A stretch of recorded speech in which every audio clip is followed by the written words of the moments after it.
Hello students, welcome to magnet brains Hindi medium. मैं लाली वर्मा सभी 12वीं कक्षा के होनहार विद्यार्थियों का बहुत बहुत स्वागत करती हूं। मैग्नेट ब्रेन्स एक ऐसा प्लेटफॉर्म जो कक्षा 7वीं से 12वीं तक की online school education 100% free provide करता है। हाँ, और साथ ही साथ सभी प्रकार की प्रतियोगी परीक्षाओं के वीडियोस भी आपको प्रोवाइड किए जाते हैं 100% मुफ्त। यस, बिल्कुल सही सुना। इतना ही नहीं, अब तो आपके लिए बुक्स और ई बुक्स भी अवेलेबल हैं, जिनमें सभी प्रीवियस क्वेश्चन के जो प्रीवियस ईयर क्वेश्चंस पेपर शामिल हैं, सैंपल पेपर शामिल हैं, एमसीक्यू शामिल हैं, जो कि आपको आगे आने वाली जो भी प्रतियोगी परीक्षा या जिस भी कॉम्पिटिटिव एग्जाम को आप अटेम्प्ट करेंगे उसमें निश्चित रूप से सफलता प्राप्त होगी। सो प्रिय विद्यार्थियों, बने रहिए हमारे साथ। चलते इस वीडियो की तरफ। ध्यान दीजिए, इस वीडियो पे लेकर आई हूं मैं आज कक्षा 12वीं Hindi core magnet brains sample paper solution for board exam paper number 1। मतलब पेपर आगे भी आते रहेंगे, आपका अभ्यास करवाते रहेंगे हम, क्योंकि हम हैं आपके लिए।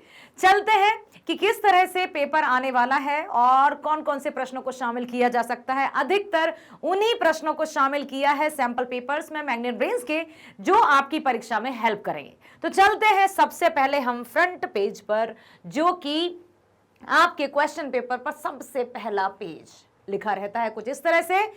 आवश्यक और सामान्य निर्देश या सामान्य और आवश्यक निर्देश, जिनको अक्सर विद्यार्थी सामान्य समझकर नहीं पढ़ते हैं।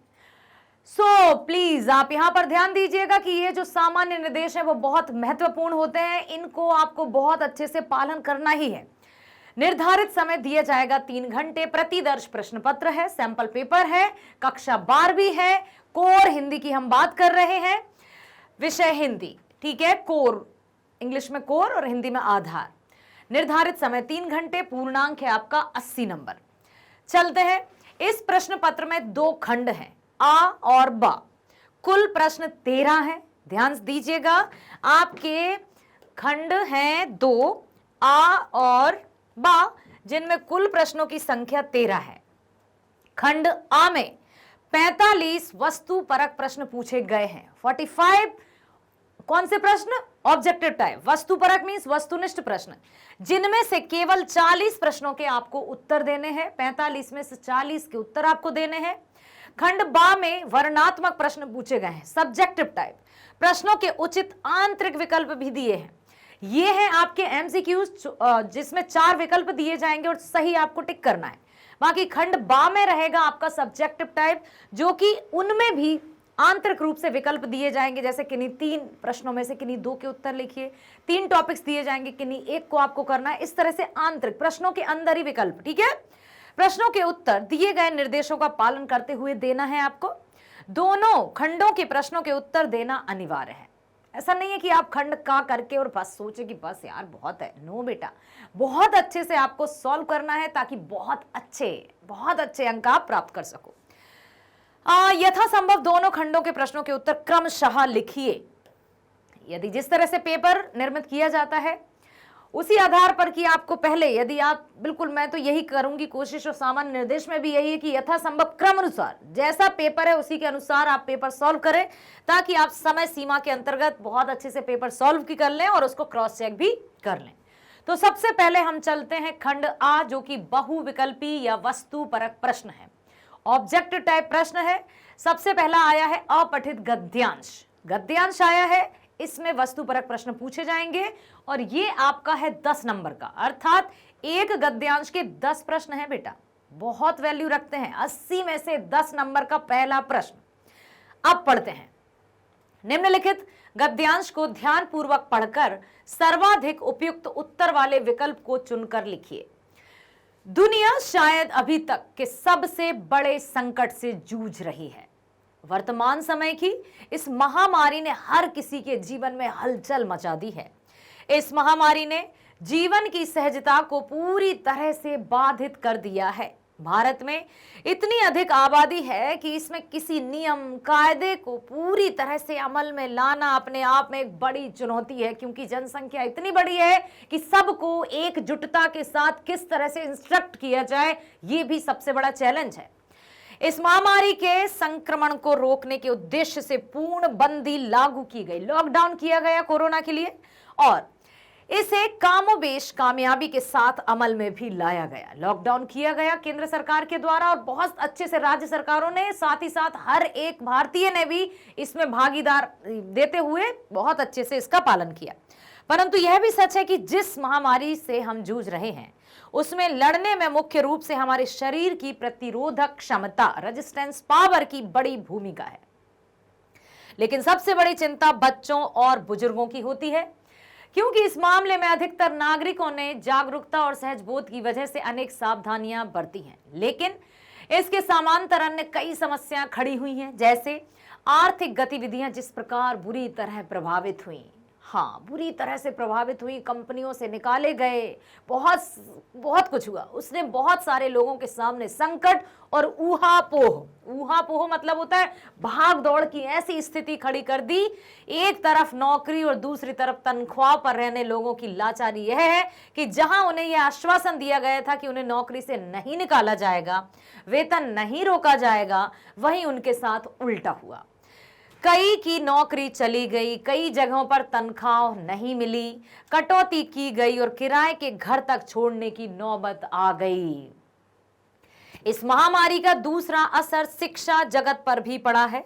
उसका तार्किक समाधान कैसे होगा, यह लोगों के लिए समझना मुश्किल हो रहा है। विशेष तौर पर स्कूली शिक्षा पूरी तरह से बाधित हुई इस बीमारी के चलते। फिर भी इसमें किए गए वैकल्पिक इंतजामों की वजह से स्कूल भले बंद हो, लेकिन शिक्षा जारी रखने की कोशिश की गई। स्कूल बंद होने पर बहुत सारे शिक्षकों की वेतन की चिंता प्राथमिक नहीं थी। मतलब जो भी टीचर्स थे उनको अपने वेतन की जितनी चिंता नहीं थी। स्कूल बंद होने पर बहुत सारे शिक्षकों की वेतन की चिंता प्राथमिक नहीं थी, बच्चों के भविष्य की चिंता उन्हें सता रही थी। हालांकि एक बड़ी संख्या उन बच्चों की है जो लैपटॉप या स्मार्टफोन के साथ जीते हैं, परंतु बहुत से बच्चे ऐसे भी हैं जिनके पास कंप्यूटर या मोबाइल फोन नहीं है। दूसरी ओर बहुत सारे शिक्षक ऐसे भी हैं जिन्हें कंप्यूटर चलाना भी नहीं आता। उन सब के सामने चुनौती है ऑनलाइन कक्षाएं लेने की। परंतु उन्होंने हार नहीं मानी और तकनीक को खुले दिल से सीखा। इस तरह फिलहाल जो परिस्थिति है उसमें पढ़ाई लिखाई को जारी रखने की पूरी कोशिश की जा रही है। ये ऐसी भयावह स्थिति कि सच में सोचकर भी रोंगटे खड़े हो जाते हैं कि वो समय जो हमने देखा उसमें कितना खतरनाक वो मंजर था। पहला प्रश्न है, उपरयुक्त गद्यांश किस विषय वस्तु पर आधारित है? का बेरोजगारी पर, खा शिक्षा की समस्या पर, गा आर्थिक संकट पर, घा महामारी के प्रभाव पर। तो आप बिल्कुल उत्तर चुन सकते हैं महामारी के प्रभाव पर। दूसरा है, पूर्णबंदी लागू क्यों की गई? कंप्लीट लॉकडाउन क्यों किया गया? का संक्रमण को रोकने के लिए, खा लोगों की आवाजाही को रोकने के लिए, गा नियम लागू करने के लिए, घा लोगों द्वारा नियम ना मानने के कारण। तो पूर्ण रूप से लॉकडाउन हुआ था संक्रमण को रोकने के लिए, क्योंकि एक दूसरे से मिलकर वो महामारी भयंकर विकराल रूप ले रही थी। हमें बच्चों और बुजुर्गों की चिंता क्यों है? का कमजोर और अक्षम होने के कारण, खा प्रतिरोध क्षमता के अभाव के कारण, गा अधिक बीमार रहने के कारण, या घा बीमारी का अधिक प्रभाव पड़ने के कारण। तो बुजुर्गों और बच्चों में प्रतिरोधक क्षमता होती है कमी, उनका जो रेजिस्टेंस पावर होता है बॉडी का वो होता है कम, इसलिए उनकी चिंता थी। अगला प्रश्न है, स्कूली शिक्षा को जारी रखने की कोशिश क्यों की जा रही थी? का है प्राइवेट स्कूलों के दबाव के कारण, खा है शिक्षा जारी रखने के लिए, गा है बच्चों के भविष्य की चिंता के कारण, या घा शिक्षकों के वेतन के कारण। तो सबसे पहला यही है कि बच्चों के भविष्य की चिंता के कारण ऑनलाइन शिक्षा जारी करना जरूरी था, अन्यथा क्या होता। अगला प्रश्न है, ऑनलाइन शिक्षा एक चुनौती कैसे है? का शिक्षक की अकुशलता के कारण, खा तकनीकी रूप से योग्य ना होने के कारण, गा तकनीकी साधन ना होने के कारण, या घा अभिभावकों की रुचि ना होने के कारण। तो ऑनलाइन शिक्षा सबसे बड़ी चुनौती इसलिए थी क्योंकि तकनीकी रूप से योग्य नहीं थे। बहुत सा ऐसा सामना आया, कहीं तकनीक थी ही नहीं, किसी के हाथ में लैपटॉप था, किसी के हाथ में नहीं था, किसी को लैपटॉप चलाना आता था, किसी को नहीं था, तो ये बहुत बड़ी चुनौती थी। अगला प्रश्न है, 10 प्रश्न है इसमें। शिक्षकों ने तकनीक को खुले दिल से क्यों सीखा? का, ऑनलाइन पढ़ाने की व्यवस्था के कारण। खा, अपने वेतन के कारण। गा, बच्चों के भविष्य की चिंता के कारण। या घा, अभिभावकों के भय के कारण। तो शिक्षकों ने बच्चों के भविष्य की चिंता के कारण तकनीक को खुले दिल से सीखा, जिसमें हम भी इन्वॉल्व थे। 7वां प्रश्न है, महामारी के समय में भी शिक्षकों ने शिक्षक होने का बोध कैसे कराया? का है, बच्चों की शिक्षा की चिंता द्वारा। खा है, अपनी नौकरी की चिंता द्वारा। गा है, अपने वेतन की चिंता द्वारा। या घा, तकनीक सीखने की हिम्मत द्वारा। किस तरह से बोध कराया उन्होंने? बच्चों की शिक्षा की चिंता द्वारा ये कर दिया कि हाँ, शिक्षकों में शिक्षा की एक जिज्ञासा है। अगला प्रश्न है, जीवन की सहजता के बाधित होने से आप क्या समझते हैं? जीवन में जो सहजता है वो बाधित कैसे हो जाती है, क्या है, इससे क्या समझते हैं? का है, जीवन में हलचल उत्पन्न हो जाना। खा है, जीवन में संकट उत्पन्न हो जाना। गा है, जीवन में संघर्ष बढ़ जाना। या फिर घा, जीवन में आराम ना होना। तो यहां पर बात आती है जीवन में संघर्ष का बढ़ जाना, जीवन की सहजता के बाधित होने से यही है कि अचानक से जीवन में ऐसा संघर्ष आ जाना जिसकी कल्पना भी नहीं की जाए। कोरोना महामारी एक ऐसा ही रूप थी। भारत में नियम कानून लागू करना अपने आप में चुनौती क्यों है? अभी पढ़ा था ना, याद है?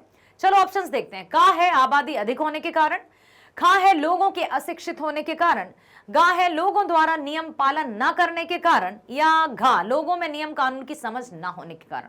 तो सबसे बड़ा कारण है आबादी का अधिक होना। 10वां प्रश्न, 10 नंबर पक्के। लोगों के जीवन में ऊहापोह की स्थिति कैसे उत्पन्न हो गई? ऊहापोह, भागम भाग, बिल्कुल खतरनाक तरीके से। का है, महामारी आ जाने से। खा है, आर्थिक गतिविधियां ठप हो जाने से। गा है, नौकरी चले जाने से। या घा, वेतन न मिलने से। तो लोगों के जीवन में ऊहापोह की स्थिति आ गई आर्थिक गतिविधियां ठप हो जाने से। यदि आर्थिक गतिविधियां ही ठप हो जाएंगी तो खाएगा क्या मनुष्य? अपने बच्चों का, परिवार का पालन पोषण कैसे करेगा? 10 प्रश्न, 10 नंबर। चलते हैं अपठित पद्यांश की ओर, जो कि है आपका प्रश्न नंबर 2। तो निम्नलिखित पद्यांशों में से किसी एक पद्यांश से संबंधित प्रश्नों के सही विकल्प चुनकर उत्तर देना है, और यह है आपका 5 नंबर का। इसमें आपको 2 पद्यांश दिए जाएंगे, जिनमें से किसी एक का आपको सॉल्व करना होगा। तो मैं यहां पर एक बात कहना चाहूंगी बेटा कि जो भी पहले जो रीडिंग टाइम रहेगा उसमें आप ध्यान से पढ़ लेना कि कौन से पद्यांश को आप बेस्ट तरीके से कर सकते हो, उसी को करना। ऐसा नहीं है कि पहले पद्यांश का उत्तर पहला लिख दिया, अरे यार नहीं, कट कर दिया, दूसरे का दूसरा लिख दिया, अरे फिर भी नहीं, cut. No, first you have to make decision, take decision. ठीक है, जब आप बहुत अच्छे से निर्णय ले लेंगे रीडिंग टाइम में, बहुत अच्छे से कर भी पाएंगे, और आई होप कि आप बहुत अच्छा करेंगे। तो है निम्नलिखित पद्यांशों में किसी एक पद्यांश से संबंधित प्रश्नों के उत्तर सही विकल्प द्वारा कीजिए। हो दोस्त या कि वह दुश्मन हो परिचित या परिचय विहीन, तुम जिसे समझते रहे बड़ा या जिसे मानते रहे दीन, यदि कभी किसी के कारण से उसके यश पर पड़ती दिखे धूल, तो सच बात कह उठने की रे तेरे हाथों हो ना भूल। मत कहो कि वह ऐसा ही था, मत कहो कि इसके 100 गवाह, यदि सचमुच ही वह फिसल गया या पकड़ी उसने गलत राह। तो सख्त बात से नहीं स्नेह से काम जरा लेकर देखो, अपने अंतर का नेह अरे देकर देखो। कितने भी गहरे रहे गर्त, हर जगह प्यार जा सकता है, कितना भी भ्रष्ट जमाना हो, हर समय प्यार भा सकता है। जो गिरे हुओं को उठा सके, इससे प्यार कुछ जतन नहीं, इससे प्यारा कुछ जतन नहीं, दे प्यार उठा पाए न जिसे, इतना गहरा कुछ पतन नहीं। देखे से प्यार भरी आंखें दुस्साहस पीले होते हैं, हर एक धृष्टता के कपोल आंसू से गीले होते हैं। कपोल यहां गालों के लिए कहा है।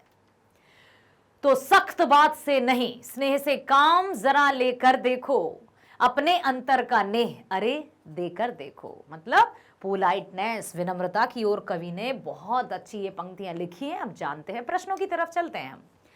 गलत राह पर चल रहे व्यक्ति को सही राह पर लाने का क्या उपाय है? क्या किसी को डांट डपट कर सही राह पर लाया जा सकता है? पहला ऑप्शन है। खा है प्रेम और अपनेपन के व्यवहार के द्वारा किसी को सही राह पर लाया जा सकता है क्या? गा है उसे अपमानित करके, बुरा भला कह के उसको सही राह पर लाया जा सकता है क्या? या फिर घा उसे ही उसकी ही नजरों में गिराकर सही राह पर लाया जा सकता है क्या? हाँ, बिल्कुल नहीं लाया जा सकता। उसको ला सकते हैं हम प्रेम और अपनेपन के व्यवहार के द्वारा। हर एक व्यक्ति को सही राह पर लाया जा सकता है, अर्थात किसी को समझाने से पहले उसको समझना बहुत आवश्यक होता है। दूसरा प्रश्न है, प्रस्तुत काव्यांश में कवि ने किस पर प्रकाश डाला है? का है प्रेम की शक्ति पर, खा है गलत राह पर चलने वाले व्यक्ति पर, गा है व्यक्ति के जीवन पर, या फिर घा आम आदमी की शक्ति पर? किस पर प्रकाश डाला है? उन्होंने डाला है प्रेम की शक्ति, जिसके पास होती है वो दुनिया में सबका चहीता हो जाता है। हाँ, कुछ लोग होते हैं जो उसको पसंद नहीं करते क्योंकि उनके मन में तो घृणा है, तो घृणा और प्रेम साथ कैसे रह सकते हैं? अगला प्रश्न, अपने अंतर का नेह अरे देकर देखो, पंक्ति में कौन सा अलंकार है? अलंकार याद है आपको? चलिए थोड़ा सा मैं बता देती हूँ। मुख्य रूप से अलंकार दो प्रकार के होते हैं, शब्द अलंकार, अर्थ अलंकार। शब्द अलंकार के 3 भेद होते हैं, अनुप्रास, यमक और श्लेष। अर्थ अलंकार के 5 भेद होते हैं, जैसे उपमा, रूपक, उत्प्रेक्षा, मानवीकरण और अतिशयोक्ति। शब्द अलंकार का पहला अनुप्रास होता है जिसमें वर्ण या अक्षर की आवृत्ति होती है। दूसरा होता है यमक, जिसमें शब्द की आवृत्ति या रिपीटेशन होता है और जितनी बार शब्द रिपीट होगा उतनी बार उसके अर्थ अलग होंगे। श्लेष अलंकार, श्लेष का अर्थ होता है चिपका हुआ, अर्थात एक किसी पंक्ति में जब एक ही शब्द के कई अर्थ होते हैं तो श्लेष अलंकार। अब देखो, अपने अंतर का नेह अरे देकर देखो, पंक्ति में कौन सा अलंकार है? का है अतिशयोक्ति, खा है उत्प्रेक्षा, गा है उपमा, या घा अनुप्रास। तो अनुप्रास है क्योंकि आप यहां देख सकते हैं अ और आ रिपीट हुआ है, तो अनुप्रास अलंकार में वर्ण की आवृत्ति होती है, अर्थात अक्षर का रिपीटेशन होता है, और जहां जिन काव्यों में अक्षर रिपीट होगा वहां अनुप्रास अलंकार होता है। क्लियर हुआ? अंतर का स्नेह बांटने से व्यक्ति के जीवन पर क्या प्रभाव पड़ता है?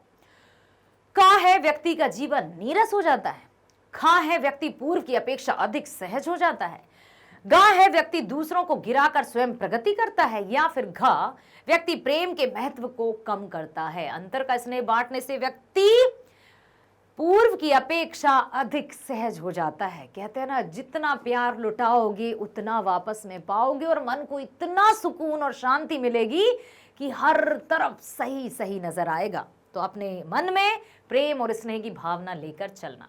अगला है, हर एक धृष्टता के कपोल आंसू से गीले होते हैं, का अर्थ है बुरे काम का बुरा नतीजा, जैसा बोओगे वैसा काटोगे। देखते हैं, का बुरे व्यक्ति का हृदय भी भावनाओं से भरा होता है, खा है बुरा व्यक्ति दूसरों को कष्ट देकर खुश होता है, गा है बुरा व्यक्ति कभी दूसरों को प्रसन्न नहीं देख सकता, या प्रत्येक बुरा व्यक्ति हृदयहीन होता है। तो हर एक धृष्टता के कपोल आंसू से गीले होते हैं, बुरे व्यक्ति का हृदय भी भावनाओं से भरा होता है। अर्थात ऐसा नहीं है कि कोई व्यक्ति बुरा है मतलब वो बुरा ही है, क्या पता कौन सी विपदाओं या कौन सी परिस्थितियों के कारण वो बुरा हो गया, उसमें भी इंसानियत है, उसके मन में भी भावनाओं का वास है, तो उसे समझकर समझाना होगा। अथवा या तो आपको वो पोयम करनी थी या फिर आपको ये, जिसमें स्वदेश का मान भरा, आजादी का अभिमान भरा, जो निर्भय पथ पर बढ़ आए, जो महाप्रलय में मुस्काए, जो अंतिम दम तक रहे डटे, दे दिए प्राण पर नहीं हटे, जो देश राष्ट्र की वेदी पर देकर मस्तक हो गए अमर, रे ये रक्त तिलक भारत ललाट, उनको मेरा पहला प्रणाम। फिर वे जो आंधी बन भीषण, कर रहे आज दुश्मन से रण, बाणों की पवि संधान बने, जो ज्वालामुख हिमवान बने, है टूट रहे रिपु के गढ़ पर, रिपु मतलब होता है शत्रु, बाधाओं के पर्वत चढ़कर, जो न्याय नीति को अर्पित है, भारत के लिए समर्पित हैं, कीर्ति जिसके यह धरा धाम, उन वीरों को मेरा प्रणाम। श्रद्धानत कवि का नमस्कार, दुर्लभ है छंद प्रसून हार, इसको बस वे ही पाते हैं जो चढ़े काल पर आते हैं। हुंकृति से विश्व कपाते हैं, पर्वत का दिल दहलाते हैं, रण में त्रिपुरा तक बने शर्व, कर ले जो रिपु का गर्व खर्च, जो अग्निपुत्र त्यागी अकाम, उनको अर्पित मेरा प्रणाम।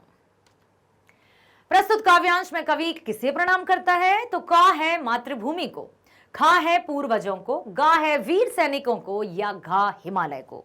तो कवि ने यहां पर किया है वीर सैनिकों को प्रणाम, जो देश की सीमा पर तैनात रहते हैं ताकि हम निश्चिंत होकर सोते रहें। वो हमारे लिए अपने प्राणों की आहुति खुशी खुशी दे देते हैं, धन्य है वे सपूत, हम उनको शत शत नमन करते हैं। कवि ने भी यही दर्शाया है। कवि ने भारत के माथे का लाल चंदन किन्हें कहा है? का है दुश्मन सिपाही को, खा है शहीद सैनिकों को, गा है सूर्य के तेज को, या घा पर्वत की चोटियों को। कवि ने भारत के माथे का लाल चंदन कहा है शहीद सैनिकों को, क्योंकि उनके लाल रक्त से जब हिमालय पर्वत पूरा लाल हो जाता है तो ऐसा लगता है कि उसने अपने माथे पर लाल चंदन रंग लिया हो। रिपु के गढ़ टूटते हुए कब प्रतीत होते हैं? रिपु मीन शत्रु, उनके जो डेरे हैं, उनके जो ठिकाने हैं, कब टूट जाते हैं? तो का पर्वतों के हिलने पर, खा भयंकर आंधी तूफान और तबाही मचाने पर, गा ज्वालामुखी और हिमखंड बनने पर, या फिर घा वीर सैनिकों द्वारा दुश्मनों पर आंधी की तरह भीषण वार करने पर। यस, वेरी गुड, यही है सही जवाब। अगला है बाधाओं के पर्वत चढ़कर। पंक्ति में कौन सा अलंकार है? देखो बेटा, अलंकारों को ध्यान से सुन लो, अलंकार से संबंधित प्रश्न पूछे जाएंगे। शब्द अलंकार के 3 भेद, अनुप्रास में वर्ण अक्षर की आवृत्ति, जिन कविताओं में अक्षर की रिपीटेशन हो अनुप्रास, ठीक है।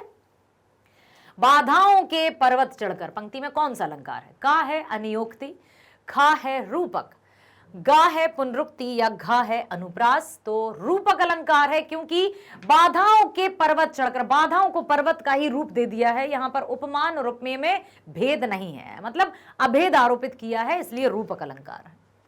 अगला है कवि ने वीरों की किस विशेषता को प्रणाम करने योग्य बताया है? का है साहस और निडरता, खा है अंतिम सांस तक देश के लिए संघर्ष करना, गा है देश के लिए प्राणों का बलिदान देना, या फिर ये सभी। बिल्कुल, ये सभी वीरों की विशेषता को ही प्रमाणित करते हैं।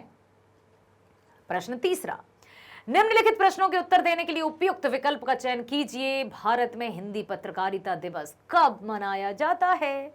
का आया है 30 अप्रैल, खा आया है 30 मई, गा आया है 15 जून, या घा आया है 15 फरवरी। तो भारत में हिंदी पत्रकारिता दिवस 30 मई को मनाया जाता है। ध्यान से सुनो और इसको याद रखना कि भारत में हिंदी पत्रकारिता दिवस 30 मई को मनाया जाता है। नाटक का सबसे प्रभावशाली तत्व कौन सा है? का चरित्र, खा प्रकाश योजना, गा कथ्य, या घा रंगमंचीयता। तो नाटक का रंगमंचित, मतलब जो भी मंच पर गया है उसमें किस तरह से हाव भाव के साथ उसको एक्टिंग, रंगमंच में मतलब अपने हाव भाव की प्रस्तुति वो किस तरह से करेगा, यही विशेष है इसमें। संवाददाता के कार्य का विभाजन, आपको पता है ना ये प्रश्न कहां से शुरू हो गए हैं? आपकी अभिव्यक्ति और माध्यम से, ठीक है। तो संवाददाता के कार्य का विभाजन उसकी रुचियों और ज्ञान को ध्यान में रखकर करने को मीडिया की भाषा में क्या कहते हैं? किसको? संवाददाता के कार्य का विभाजन करके उसकी रुचियों का ज्ञान। का है डेडलाइन, खा है बीट, गा है बाइट्स, या घा डेस्क। तो उसको कहा जाता है बीट, जिसमें संवाददाता के कार्य का विभाजन और उसकी रुचियों और ज्ञान को ध्यान में रखकर उनको क्या कहते हैं? बीट, ठीक है। अगला प्रश्न है, आलेख की भाषा की विशेषता है। आलेख कैसी विशेषता होती है? का है सहज, खा है सरल, गा है रोचक, या घा ये सभी। ऑफ कोर्स आएगा ये सभी, क्योंकि आलेख में सहजता भी होनी चाहिए, सरलता भी होनी चाहिए और रोचक इंटरेस्टिंग भी होना चाहिए। फीचर का मुख्य उद्देश्य क्या है? अभिव्यक्ति और माध्यम के टॉपिक्स हैं। तो फीचर का है मनोरंजन करना, खा है औपचारिकता, गा है ज्ञानवर्धन करना, या घा सार्थकता। तो फीचर का मुख्य उद्देश्य है ज्ञानवर्धन करना और उसमें बड़े ही सटीक तरीके से लिखा जाता है। चलते हैं चौथे प्रश्न पर। निम्नलिखित काव्यांश को ध्यानपूर्वक पढ़कर पूछे गए सभी प्रश्नों के सही प्रश्नों के उत्तर के विकल्प चुनिए। अब आ गए हैं आपकी पाठ्य पुस्तक के, ठीक है। तो यहां पर कैमरे में बंद अपाहिज, हम दूरदर्शन पर बोलेंगे, हम समर्थ शक्तिवान, हम एक दुर्बल को लाएंगे एक बंद कमरे में। हम पूछेंगे तो आप क्या अपाहिज हैं? तो आप क्यों अपाहिज हैं? आपका अपाहिजपन तो दुख देता होगा, देता है ना। कैमरा दिखाओ इसे बड़ा बड़ा। हाँ तो बताइए आपका दुख क्या है, जल्दी बताइए, वह दुख बताइए। और वह नहीं बता पाएगा। कैमरे में बंद अपाहिज को लेखक ने कवि ने बहुत सुंदर तरीके से बताया है कि किस तरह से दूरदर्शन या जो मीडिया कर्मी रहते हैं वो अपना उल्लू सीधा करने के लिए किसी भी कमजोर या ऐसे पीड़ित व्यक्ति को ले आते हैं और उसको पहले बंद कमरे में ले जाकर तरह तरह के ऐसे प्रश्न पूछे जाते हैं ताकि वो और दुखी और विकल्पित नजर आए। और उनका जो उद्देश्य है कि उसको कैमरे के सामने रुलाना, ऑडियंस भी रो जाए, बस उनका मतलब सिद्ध हो गया, उनको लोकप्रियता मिल जाती है और ये सब किया जाता है। पहला है प्रश्न, काव्यांश में अपाहिज को दूरदर्शन पर ले जाने वाले लोग कैसे हैं? का है संवेदनशील, खा है दयालु, गा है संवेदनहीन या फिर घ कर्तव्यनिष्ठ। तो वे हैं संवेदनहीन, क्योंकि उन्हें किसी के दुख दर्द का कोई मतलब नहीं है, उन्हें सिर्फ और सिर्फ अपना स्वार्थ सिद्ध करना होता है। अगला, दूरदर्शन वाले अपाहिज व्यक्ति से कैसा प्रश्न पूछते हैं? अब एक तो वो अपाहिज है और उससे प्रश्न किस तरह के पूछे जाते हैं? का उसकी पीड़ा उभारने वाले की ताकि वो और पीड़ित नजर आए, खा उसको पीड़ा से मुक्त कराने वाले, मतलब उसकी पीड़ा से वो बेचारा भूल जाए, ऐसा कुछ प्रश्न पूछते हैं क्या? या फिर उसको संतोष प्रदान करने वाला, उसको अच्छा लगे, ऐसे प्रश्न पूछते हैं? या फिर घा उसको धैर्य बनाने वाले, उसको पेशेंस देने वाले? तो पूछे जाते हैं उसकी पीड़ा उभारने वाले, ताकि उसका जो घाव है उन पर नमक छिड़कने का काम करते हैं दूरदर्शन वाले, ताकि उसके वो दुख है वो और उजागर हो जाए। प्रस्तुत काव्यांश में मीडिया कर्मी का मुख्य उद्देश्य क्या है? का है अपाहिज व्यक्ति से सहानुभूति रखना, खा है अपना व्यवसायिक लाभ करना, गा है अपाहिज व्यक्ति के दुख से समाज को परिचित कराना, या फिर अपने कर्तव्य का पालन करना। तो उनका एकमात्र उद्देश्य होता है अपना व्यवसायिक लाभ उठाना, क्योंकि उनका जो वक्त होता है ना वो बहुत कीमती है। कितने कम वक्त में वो कितना ऑडियंस को अपनी तरफ खींच सकते हैं और पैसे कमा सकते हैं, उनका यही मुख्य उद्देश्य होता है। हम समर्थ शक्तिवान, पंक्ति में हम शब्द किसके लिए प्रयुक्त हुआ है? का कवि के लिए, खा कार्यक्रम प्रस्तुतकर्ता के लिए, गा उच्च वर्ग के लिए या घा अपाहिज व्यक्ति के लिए? तो हम अर्थात कार्यक्रम प्रस्तुतकर्ता, चाहे वो दूरदर्शन हो या अन्य मीडिया कर्मी, उनके लिए हम का प्रयोग हुआ है। कार्यक्रम प्रस्तुतकर्ता किसे कैमरे पर बड़ा बड़ा करके दिखाने को कहता है? का अपाहिज व्यक्ति की कुछ ना कह पाने या रोने की स्थिति को, या खा प्रस्तुतकर्ता के हाव भाव को, या फिर गा अपाहिज व्यक्ति के अंग को, या फिर घा अपाहिज व्यक्ति के वास्तविक दुख को।